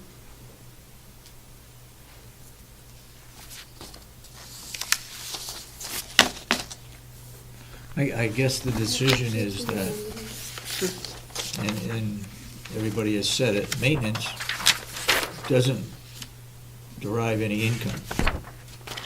It's an expense. So maybe we should be zeroing out that $20,000 on the maintenance. Get rid of the maintenance income altogether. Let's think about that. I like the idea in 2 or 3 weeks sitting down and seeing if we can't set up a pure maintenance budget. Yeah, yeah. But we can't afford 2 or 3 weeks. Well, do it next week. We need to do it not hastily, but Right, and we need to do it zeroing, fairly quickly. And we can't, and we've got to break out maintenance so that the nursing home isn't calling, painting the pillars out front as maintenance. That's gotta be their own maintenance item. The maintenance we take out is for lawns, whatever. Snow plowing. you're gonna We find, I may have think to you'll change the find, category, but right, I think you'll find in a lot of They have a their, maintenance budget. They have a maintenance department at a nursing home. Right, and Just they're take it out of that. and they're gonna have a line item in there. More than likely, I think you're gonna find this in Jason's budget, probably Bob Murray's, Jerry's here. well, they all have a maintenance, that's right, they all They have have a a line item maintenance that's item called that don't include yours. Care of Grounds. Care of grounds, it comes But- out of their budget. That comes out of their budget, but you'll have to look at those because a lot of times, correct me if I'm wrong, what some of those people will tell you, that Care of Grounds will include what they pay to the farm, but it'll also include, let's say, their dumpster fee. Yeah. Right. Or something along those lines, so you Yeah. can't just assume that whole amount comes to me, you have to Right. figure out what's broken out. Yeah, But they each have their own line item, so essentially, if you moved that and we didn't get any income, that amount of money would be just subtracted from their budgets. yeah. So we probably ought to have Cheryl send out a email to the directors of the different departments and ask them to break out what is maintenance done by Willie's crew. And what percentage that is, do they think of? Well, I think Kathy Armstrong should have all that information without going to the I department. was gonna say, she's gonna know because she Yeah. knows, because what she's doing right now, when you look at if you look at this revenue sheet, and you look under third quarter, she takes, every quarter, she just takes out a certain amount of money. Yeah, Because it's gotten to the point where if we charge by the hour for everything we do, like I said, they haven't increased their budgets from the old nursing home to the new nursing home. Yeah. So to get around that, what we've done is just, she gives them a quarterly charge that adds up to the same amount of money, because that's what we've done. So Okay. she should know, I would think she should know a good portion of that question.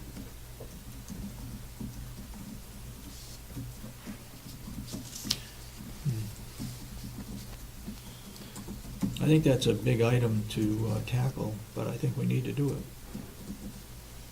And All right, what else you got? that's pretty much it that I had, Commissioner. I would just say that we have to, when we go to tackle that issue, it might be better to tackle it all at once and not just bits and pieces, because that might have effects that we don't realize if we do just bits Should and we pieces. do it with all the different department heads here at the same time, Willie? So that you two, if they come up with something, or you come up with something that, I don't really think it affects, to be honest, I don't think it'll affect them that much. Once you find out how much in their budget goes to us, I think that's the only information you need. I think what you really need is Kathy Gary here to make sure some of the Okay. things that we talk about don't have implements. Like if you just subtracted that 20,000 out of this income, Yep. and we didn't do anything else, that's gonna take on the tax, our, at the end of the day, when she adds up the revenue of what we bring in to subtract for our thing, I mean, it's only 20,000, but it's still, don't affect. questions like that are gonna affect our taxes type thing. Right. And having Kathy Gary here to point those things out, I think is critical. But the other department heads, I don't think it really is, because essentially you're taking from one of my budgets, moving into another one of my budgets. Once you get the information on the revenue end from them, you really don't need to tie them up, I don't think. What we gotta do is we've got to explain that to the delegation that, hey, we now have a maintenance department, but we've taken all the money that it costs each building to do maintenance. We've taken that out of their budget and put it into a separate budget.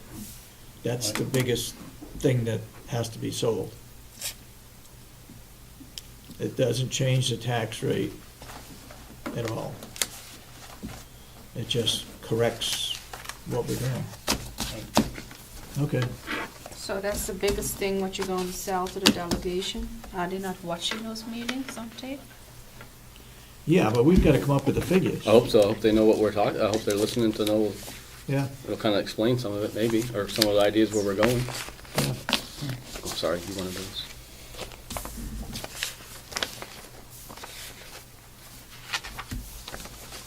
So that's all you had for us? Yes, Commissioner, I didn't have, unless there's any other questions, I've taken up plenty of your time today. Thank you, Will, you're doing a very good job. Thank you. Okay. Can we take a quick recess before we have the? Yes, we'll take a quick recess.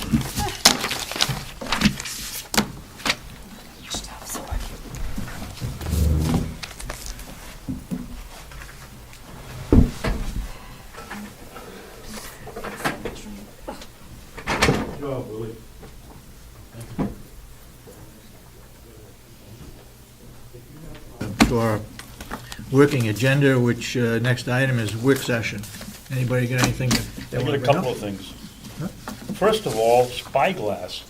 I didn't think that, I thought the argument here was paying them the $7,500 or whatever they wanted for the first year. Yeah, I didn't think we'd done anything on it. I didn't think. we haven't. Committed ourselves one way or another. Well, then what do you want me to look up? Should we do it or not? It's not my decision, it's three of us. Okay. My recommendation is that we do it. That's mine also. I don't see how you can sign an agreement that that's what you'll do, and then you find out the company can save you money and say, oh, no, we'll go around them and we'll save it ourselves. The only way you could do We made that a is, deal. the only way you could do that is if we did it ourselves. Right. And I don't know anybody that's gonna do it. No, I'm not qualified to beat on the telephone company. Me neither. Asher, how you feel about it? I'd like to read a contract again. Like what? Like to read a contract again, Okay, well, it's See, downstairs. Well, we have, see what's in. the only thing in the contract was that they do the survey. And and they did a that- survey. And that if anything is done, other than us doing it ourselves, we'd have to do it through them. And they We would can't get the go to another savings. company. And they And that's get all the savings. contract says. Yeah, and they get the savings. The contract would be if we say that, yes, we want them to do it, then we're gonna get a contract that we're gonna have to approve as to what they're going to do.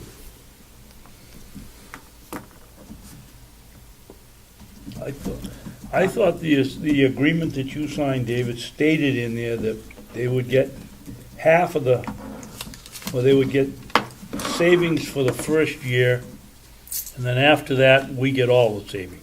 That's right. What, wait a minute. The first part of it was, They get half of the savings? the No, first year? there was some question because Kathy came in here and said that they were gonna get 50% of the savings, and yet their contract in the letter said no, the whole thing. She explained it to me, and I forget what the explanation was. She but did to me too. It was correct that they were getting, they were gonna get 50% on one portion of it and 100% of the savings on the other portion, and I forget how it worked out. I'd have to look at it again too. But I think if we're gonna go with it, do it, we ought to do it. I mean, I just imagine paying, we never would have known. I don't know why the sheriff didn't know. 40 cents not this one, because he was, I just think the longer we wait, the the more less money we're money, wasting. the less money we save. Yep. So, what do you wanna do? Did anyone check it out, the other counties, who's using spyglass and how it works or what the savings are? I did not. Didn't we get a couple of, did he give us recommendation? Didn't Seems he like there was ask for another any company, another references? county that they did, but I can't remember. There was, but I forget which one it was. That was my first order of business. The second order, Well, before we leave, let's do something about it. Either we're going to do it or we're not gonna do well, it. I was gonna wait and give Commissioner Kenney the opportunity to read the contract. Oh, She wanted to do that. Yeah, and if so I you wanna wait until next week to Yes, do it? we'll If do I that may. next week. Okay. maybe I will check a reference. Did anyone check the references and call? I did not. I did not. And then this week, we had a situation, we all agreed, we voted 3-0 to send a letter to the logger that destroyed portion of our hayfield up the hill here. And somehow that letter fell through the cracks. And Wendy was after us to get it out, and we got it out Wednesday, and, You get it out when? pardon me, When did you get it out, you said? Monday. And, Oh, We you can approved of let it out. of the letter, right? yes, So, Okay. so And- when was the letter ready? it was Monday, Oh, so the letter was ready on Monday. yes. May I finish, please? And, when you send out a letter of this type, it carries a lot more weight if all 3 commissioners have signed it.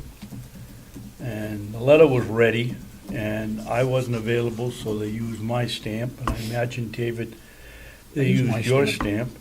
And Commissioner Kenney said she had just left Ossipee and couldn't come back, and that's understandable.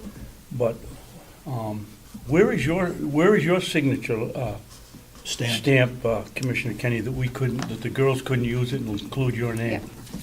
First of all, we have an agenda here. We have work sessions. The work sessions are items what the commissioners are working on. Commissioner Babson always abused the work session to question Commissioner Kenney.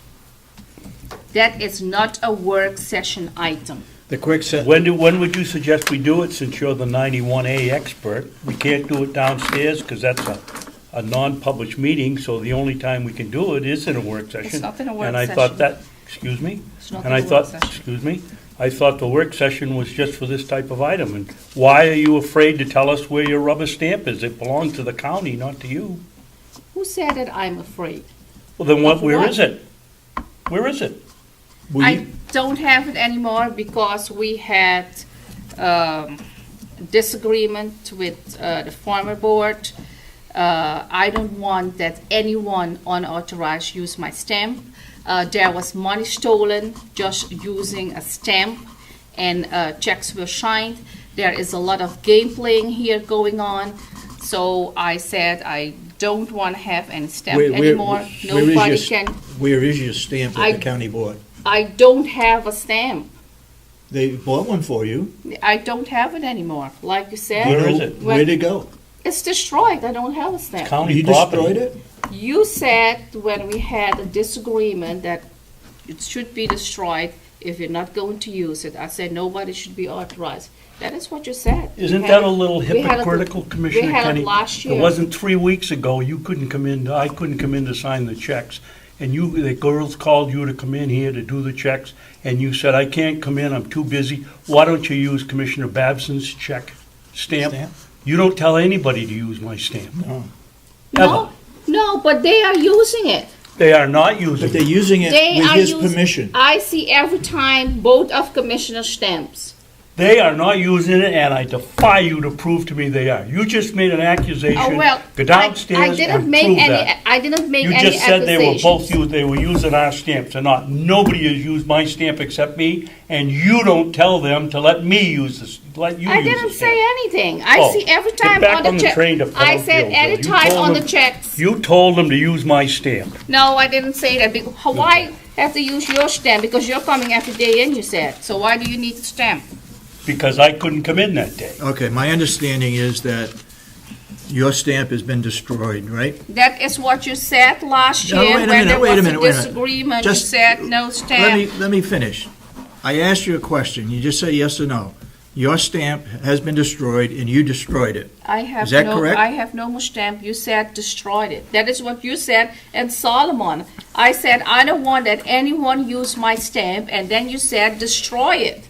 So, And there is no could you more just stamp. answer my question? You destroyed your stamp. The stamp is destroyed. You I- destroyed your I stamp. don't have a stamp. You destroyed your stamp. Yes or no? The stamp is destroyed. What are you not? What I'm not getting What? is, did you destroy it or did somebody The else? stamp is destroyed. So you destroyed it. Okay. There is no No more stamp. problem then. We I don't, said I'm coming at the county if I need to sign something. I don't want Okay, that no anyone problem. use my No problem. stamp. so we know that you don't have a stamp I anymore. have no That's stamp. That's fine. Okay. So regardless, The letter went I out guess with what- only two the letter went out with only two signatures. signatures. Okay. Well, that's good teamwork. Why was the letter not ready last Wednesday? We here on Wednesday. Why didn't you go down and tell them to type it? We, obviously, David and I forgot it. If you remembered it, why didn't you tell them to do it? Yeah, well. Because you're not here most of the time. We're here on Wednesday, so they can come and fill the letter, so we'll sign the letter. Okay, what else we got to bring up on the work session? I'm I done. don't know what items I'm working on. That is the work session. I always ask, put the items down, and there's nothing here. Do you have anything to bring up on the work session? I just want to talk briefly about settlements. There was a settlement list given out, and what a settlements were in the county. When we went over those non-public minutes, and in 2009, and you were talking and reading some non-public minutes here, 2009, you read about a settlement that somebody else got, and I told you the name, that settlement is not on the settlement list.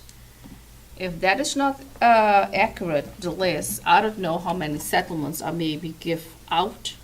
I think you need to tell me what Why? the settlement is, and the only way you can do that is do it in non-public. Because the list then is not accurate if we have settlements giving away and it's not in the list.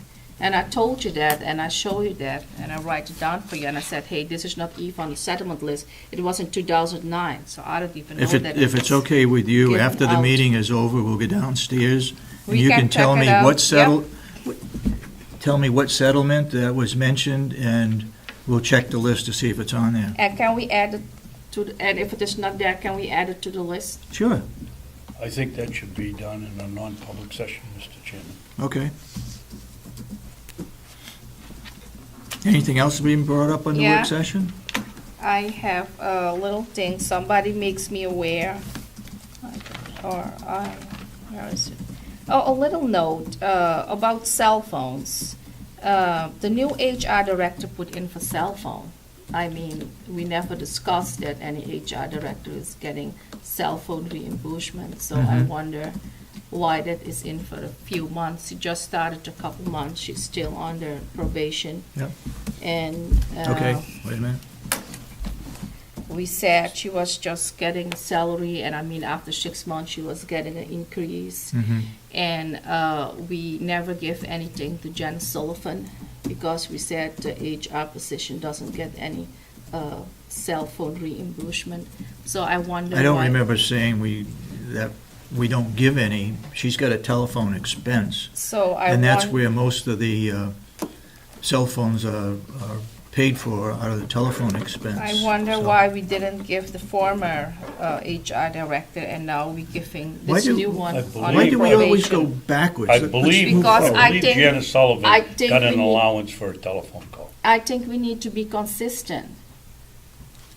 But we can change.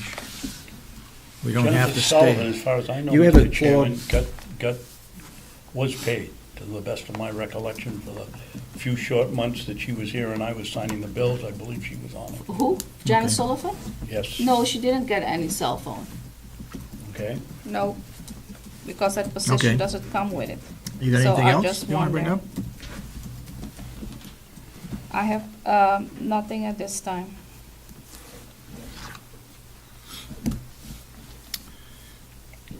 Okay. Another thing. Go ahead, Commissioner. Babson. We've got the situation, we all got the email on the outdoor smoking here at the building. And the OSHA requirements that we have for, never mind your health and you're killing yourself, we've now got to make it safe for you to kill yourself. And we either have to have a lean-to or a building or all kinds of things. And I'd like to know what Commissioner Kenney has done about that since the building was her responsibility. Commissioner Babson, it was my responsibility to pick out a designated area. So what other responsibilities do you want to give to me? A designated, would I think- picked it out and I said what it was, and we make the motion and we approvement, and what is next? Well, did you read the email about Yeah. what we have to do? Did you get an email that says we have to provide from a who? shelter and all kinds of From stuff? HR, Email from HR about what? about what we have to do with your smoking area that you put out there. Have you just been listening to this conversation? We either have to have a shelter or some kind of protection for them outside Yeah. under OSHA regulations. Then I have to look at the OSHA regulations Okay, we'll do Okay. that. and look at the email, because I don't know. The only thing what I was asked is to pick out a designated area. If You there did that. are, if there I are just- rules or other regulations, then we have to look at it. If that place still falls under those regulations, if not, we have to maybe look for another spot. This will I think that's probably, what we have to do. this will probably affect the other buildings as well. I would think so.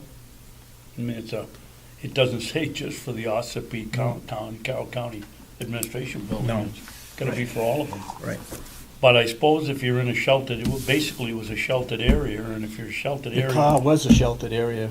Huh? The car was the sheltered area. That's true. We should have left them smoking in the car rather than outside. That would have solved that problem. We created a problem, I guess. I think so. All right, so you're gonna look at the OSHA So regulations, right? I have to read it, yeah. Does she has it? I will ask HR if she Yep. has that. And maybe Was come that up the with only thing, the something shelter? else. Oh, Seems there was like there was something some else other things on that. It had to be 100 yards from the door or something, or 100 Yep. feet.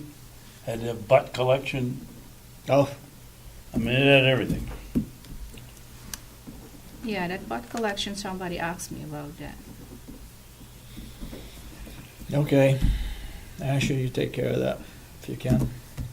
Anything else to be brought up on the work session? All right, next week, we have a scheduled non-public session on a grievance from the jail. And it's at 1 o'clock. Is that acceptable to everybody? Or do you want to have it earlier? Do you want to have it on a different date? It's still early enough to change it. Next Wednesday at 1 o'clock. At 1 Next o'clock. Wednesday. I'm gonna at be 1 here o'clock. anyway, so, yep. What is the agenda? Do you know what the agenda is? Nursing home is on the agenda for next Is that week. the only thing, the nursing home? Well, I think we need to look at some of the budgets because it's going to come fairly quickly at the end. And I will let everybody know now that I am leaving on the 29th of November, day after Thanksgiving, and I'll be gone for roughly 2 weeks.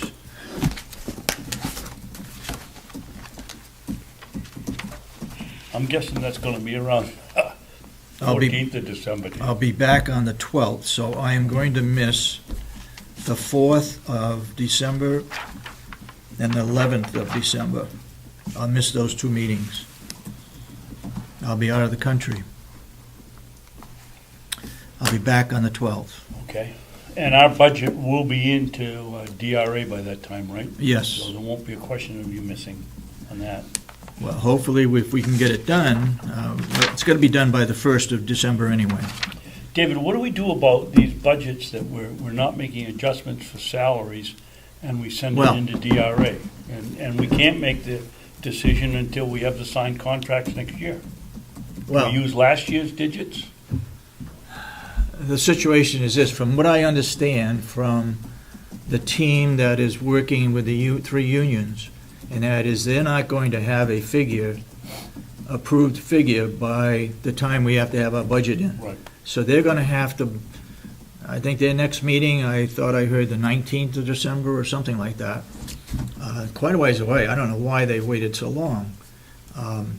When I did it, I tried to get it in before we had to have a budget in the 1st of December.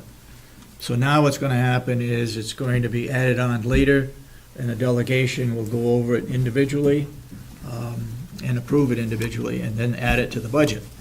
What that does, it creates a problem for us in that Excuse me, Go ahead. you mean we could just arbitrarily sometime, I guess that's what we do, in March or April, when the contracts are signed, just arbitrarily add another figure to the- $50,000 on the salary budget and send it down to DRA? We don't, the delegation does. Or the delegation does? Yep. Okay. But it creates a problem for us is that normally everybody else, non-union, get the same as what the union gets. But one gets it January 1st. But we don't know what the union is going to get. I got it. And I think we need to put something in our budget for the 1st of December so that our non-union people are covered. Now, the other Oh, I alternative, see what you mean, okay. the other alternative is that we could wait until the union contracts are ratified by the union and by us, and then make the decision what happens to the non-union people. I'm not sure which way is the, Well, why does that satisfy DRA? I mean, they want the figures in December 1st. no. Why we have to have them in December 1st is if the delegation doesn't approve what we put in the budget, then, or they don't take any action on it, let's put it that way. They don't take any action on what we put in, then it's our budget. That's what is approved, Oh, okay. okay? So I guess with that said, then we should put money in for the non-union. Right. The union people could get the same as what they got last year if the delegation doesn't approve the budget or Okay. doesn't approve the contracts. So I guess I think we need to come up with a figure that we are going to use for the non-union people, and hopefully it'll come close. If it doesn't come close, then we may have to make an adjustment when the union contracts are approved. Follow me? Yep. So what's your take on the direction that we should go in? I would think. And then how do we determine how much the non-union people should get as an increase? Go ahead, Commissioner Babson. Well, one of the drawbacks I can see to coming up with a figure is the way rumors spread around this place. If we say the non-union workers are getting 15 cents an hour, and just to cover ourselves, and then the next thing we know is come April or May, though, well, you said it was going to be 15 cents. No, we didn't. We said that was the figure we were putting in to cover ourselves in the budget. Are we opening up a can of worms? My more concern is that once we come up with a figure for the non-union, then the union is going to either go with that figure or go higher. Exactly. That's what I mean by a can of worms. Yeah. But on the other hand, we've got a lot of non-union workers, and if we put in a budget and then, you have all the other associated costs with them that UNH figures it, I think, at 47 or 48%. So if you put in a figure of an hourly increase of $50,000, the actual benefits and everything are another 25 roughly. Yeah. And now you're beginning to talk about a big hole in your budget when it comes time to take a look at it. Mm-hmm. Commissioner Kenney, what's your thoughts on the budget? Regards to union and non-union? Yeah. Well, we said that we're going to give the same as what we give to the unions. So if we're saying that is then what we need to do. But the problem is, did you hear what we just talked about? One is that it's never happened, so I don't believe it's going to happen. When the delegation does not approve the budget or doesn't take action on a budget, then our budget stands as to what we put in for the 1st of December. Okay? My feeling right now is that we need to put in something for the non-union employees. And we need to put it in our budget for December 1st. The contracts with the union will come at some later date, January, February, at least before the 1st of April. They usually start the 1st of April, with no raises. They start the 1st of April, correct.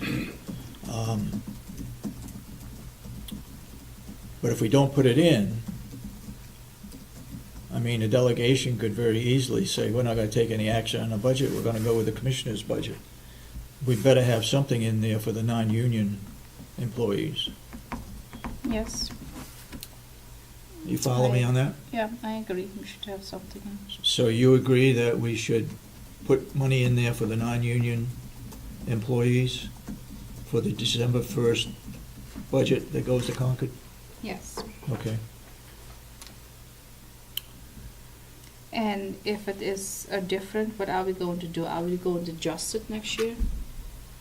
We just If it's- what are we going to put it on based on I'd what? be willing to bet, being as conservative as we are, that the union is going to come in with something greater than what we would recommend for the non-union employees. They always do. But I would let the delegation handle that. They have to approve the contract.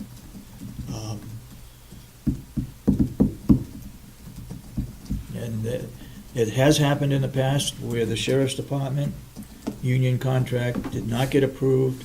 They stayed the same as they were the previous year. And whenever that happens, they never catch up to where they should be. But anyway, that said, I would suggest then that we give some thought as to what the non-union employees should get, number one. Number two, we have some excellent department heads.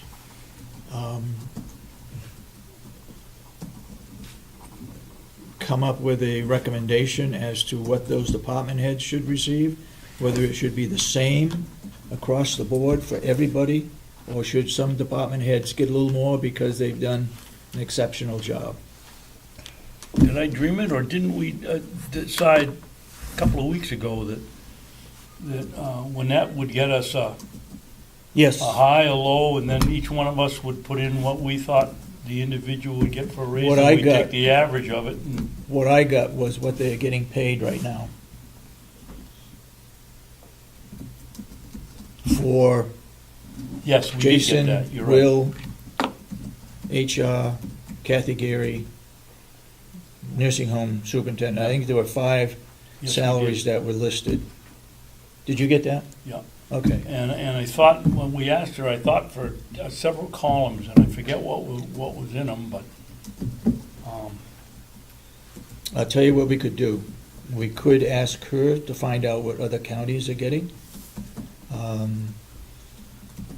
That survey was being done by HR, especially for those people, not for nurses or not for right. other people, but at least the department heads.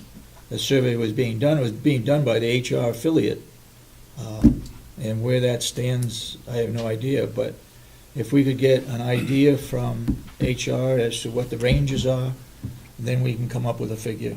And the next The question. farm is going to be, there's only, what, 2 farms? Grafton County, No, only one. just one? That would be hard to compare, but the rest of them should be in the ballpark of what everybody else is getting. Well, Go ahead. are we going to award these if they're going to get a raise? I was under my impression, under the impression that we were going to hold their reviews on the anniversary of their hire date, Mm-hmm. and then I would think that that would be the appropriate time to either give them a raise or not give them a raise. It could be done that way.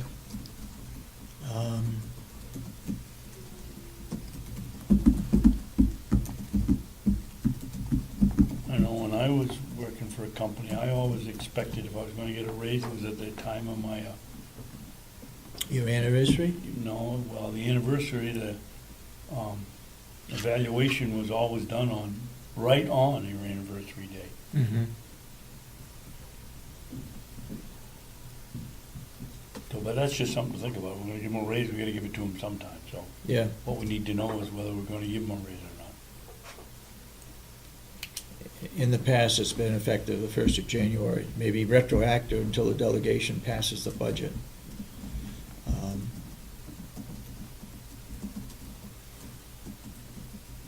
I was thinking back of the session that I attended with Primex that was put on at the association meeting.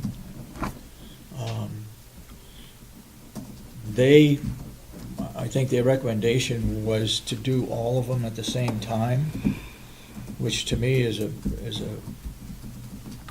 real headache to do it all at the same time versus doing it on the anniversary date. And it also creates somewhat of a problem for a financial officer to budget in a certain amount for their anniversary date. It's not the whole year. And then when you come up to the next year and you give them a raise, you also got to figure in what they got the previous year. And so it jumps the budget up quite a bit. I think in the past, we've always given it on the 1st of January and not on the anniversary date. Okay. But that's something to think about. And I hope we could think about this for next week. I don't want to let that slip by, both what non-union employees should get and what department heads should get. So what we have here, every year, everyone gets automatically a raise. Is that correct? That's what's happened in the past, yeah. It's just the amount that they get. Last year, I believe everybody got 40 cents an hour raise. And that was in the union contract as well. So department heads get the same? Department heads got the same. Okay.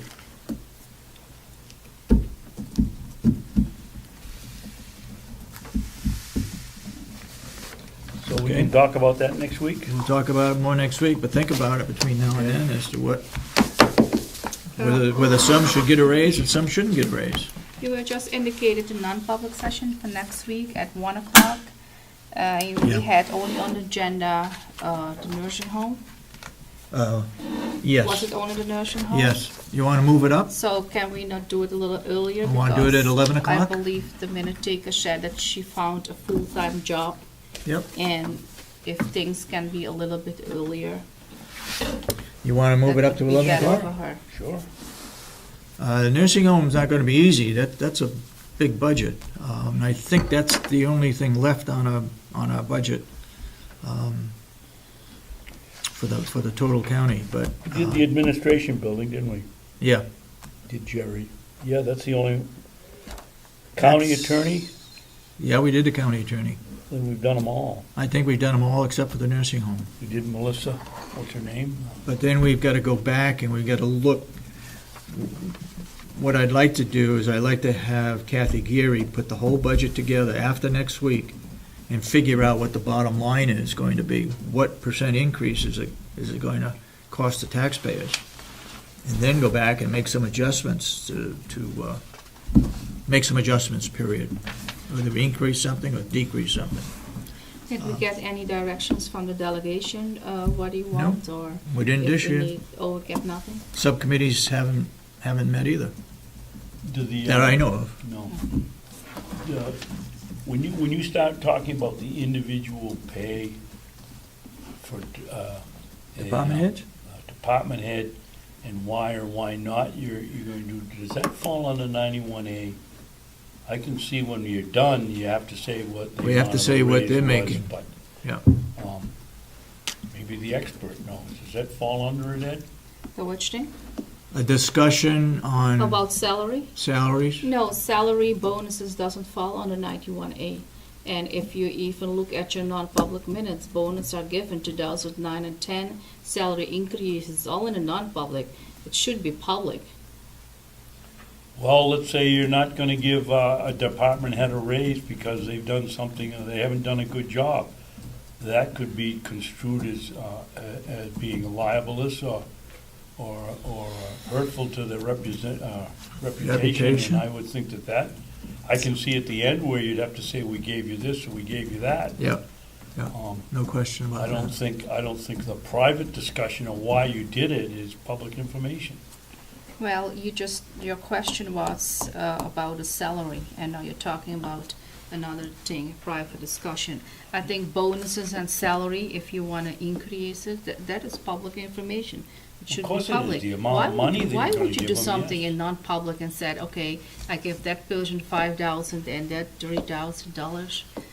It's just But so I public. think to document or to back up what we would recommend may have an adverse effect on the employee if it's made out in public. As far as what they get, no problem, that's public information. But as far as discussing why they get it or why they don't get it, perhaps is a little more concerning to that individual, its reputation. We need to check that out because it's a money item. It should be Okay, would you check public. that out, Commissioner? Okay, anything else we need to bring up this morning? So are we starting earlier, the non-public session for next week? What was the time that you said now? You You said said 1, 1:00. but you're going to, We'll change the non-public session that was scheduled for 1 o'clock. We'll move that up to 11 o'clock, okay? okay? We should be through by 11 with the nursing home budget. And then we need to send notifications out then. We need to let Yep, the people know. yep. Okay, anything, you I'm fine. you okay with that for 11 Yep. o'clock? Yep. All right. Anything else to be brought up this morning? If not, I'll make a motion, we adjourn. well, I we thought have public had input. Oh, public input. I'm Anybody got sorry. public Right. input? Yes, Mr. Brown. The phone situation with Spyglass. Yep. Didn't we already have someone that was doing something and someone was gonna check in with that individual to see whether we even needed to pay Spyglass $7,500? Why would we need to pay Spyglass $7,500 if we already have someone doing that? We don't have somebody doing it. Wasn't it something to do with the jail, Commissioner Babson? Or Wayne? I think, Steve, what it was one of the services he offered, if you used his phone system, was making sure you got the lowest possible rate. You're talking about when they met over here at the jail, that's how I remember it. And they didn't use his system? We've used it in the nursing home, but we haven't used it in the jail. So he can't help? I don't know, I can't answer that question. No one's I thought someone was gonna contact him. Well, I think we're in a moral dilemma, Steve. Yeah. We've signed a contract with these people. or the go-ahead. We haven't signed the official contract that says you're going to get you're gonna have to pay the amount of money, but they did send us in the report, and they were the ones that pointed out the dumb things that we've been doing with our food, or with our phone system, and I don't see how we can ethically turn around and go to somebody else afterwards. That's my feeling. The contract that I signed as a result of this board approving me to sign it, the contract states that if they did the survey, then if we entered into any kind of a contract with any company, it had to be them. What about the electric? Electric? What do you mean? Yeah, remember it was, We are getting a special rate on the electric right now through the New Hampshire Association of Counties. By each county pooling together, we get a reduced rate on electric. because it was a period of time ago that you found out that the contract, the previous contract had expired, and then it went back to whatever the rate PS&H was getting, and you were gonna sign up with a new company or something for a 6-month period. And that's why I was thinking it's gonna be coming up to about that 6-month period, and now are you going to look into other companies or corporations to try to get the best electric rate? I think Stephen's right. The thing had slipped by. They agreed if we stayed with them for 6 months more, that they would credit us to the old rate that we'd lost on those 2 months when it went up. And I don't know, he's got a good point, we should find out from Kathy if we've been notified that, was it a year or 6 months, Steve? 6 months, my recollection, and it's gotta be coming up. Gotta be in 6 coming up. months. Yeah. 6 months, so maybe you should start looking into, Better ask Kathy whether it's coming up. Thank you. I know we pooled with other counties to get a cheaper rate with some middle company. Yeah, but this is the one but the contract our contract with them, we got the price, but our contract ran out Ran out? for 2 months. right, And then they you went remember back we and were said they'd cover us. downstairs? After the meeting, we were downstairs, and the Yeah. two of you were together, and you said you were gonna re-up with that company? Yep. For 6 months, and Yeah. now I'm thinking it's gotta be Okay, coming up to that Yeah. 6-month period or timeline. okay.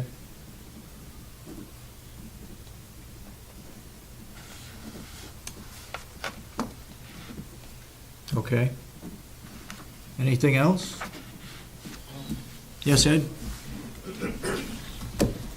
There's a huge line item for the Bureau of Elderly and Adult Services. I think it's $4.3 million right Went up another Went up 200,000 another this year. 200,000. Is there anything going to be done to explain to the public what that is, how the process works, where the money goes? Because that's a huge chunk of money. It sure is. We've asked the delegation to look into that in Concord, because they're in Concord. And I haven't heard anything.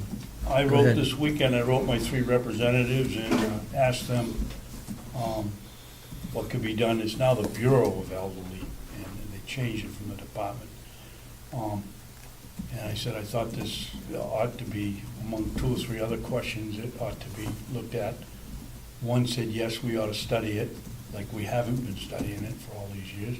The other one's answer was yes, and the third one, I didn't have the right email address for, so. But it's the delegation's responsibility. And, I can't say they're not doing their job, because even if you do it, you can't understand it. I mean, it's really, the spreadsheet we got, she sent me a spreadsheet of I put it at my desk, I said, this is too much private information, but they cut out, I don't know how many columns it had, and the page was 2 foot long. I mean, I don't know how anybody understands it. All I know, it isn't revenue neutral like they said it was gonna be when they made the switch. Yes, So you agree that most likely the delegation and the public does not understand? I would wholeheartedly agree with that. Yeah. Because might that's be something I one- think we can all agree on. that There was must one be or addressed. two in the previous delegation that was on the Health and Human Services Committee in Concord. They knew what it was about. I'm not sure about any of the people that are on there presently. Because that's going to continue to go up. Yeah. It Yep. started, I can't remember, but my recollection, it was about 2 million when it started, wasn't it? Yeah, It was gonna be revenue neutral, we were gonna take, there's double. we were gonna take over the adult portion of it, they were gonna take over the youth part of it now. You can't even find out how many youths because of privacy that they've taken care of, so. Perhaps you can organize some type of a presentation for the delegation, for yourselves, for the public, in explaining the situation. That way you get some newspaper reporting and get this issue Maybe out. we ought to have somebody from Health and Human Services come up to a delegation meeting and explain it to everybody at one time, rather than coming to us and then we're trying to explain it, and if everybody hears at the same time, might be the better way of doing it, other than the delegation looking into it and having somebody come back and report it out. I mean, they're down in Concord, so they should be able to help us out. My last question is, first is, the sheriff's department is not unionized, correct? At Yes, this they point? are. Yes, They are, Yes, okay, they because are. Merrimack just, They're in the Teamsters Union. okay, Yeah. thank you. Can we ask what your thinking was on that, Ed? I wasn't sure if they were unionized or not. I Oh. wanted to see They what you are. thought about that. Okay, anybody else? Public input? Okay, then I'll open it up for adjournment. I'll make a motion that we adjourn. Okay. I'll second it. 12:17. All those in favor of the motion to adjourn, say aye. Aye. Aye, and so voted.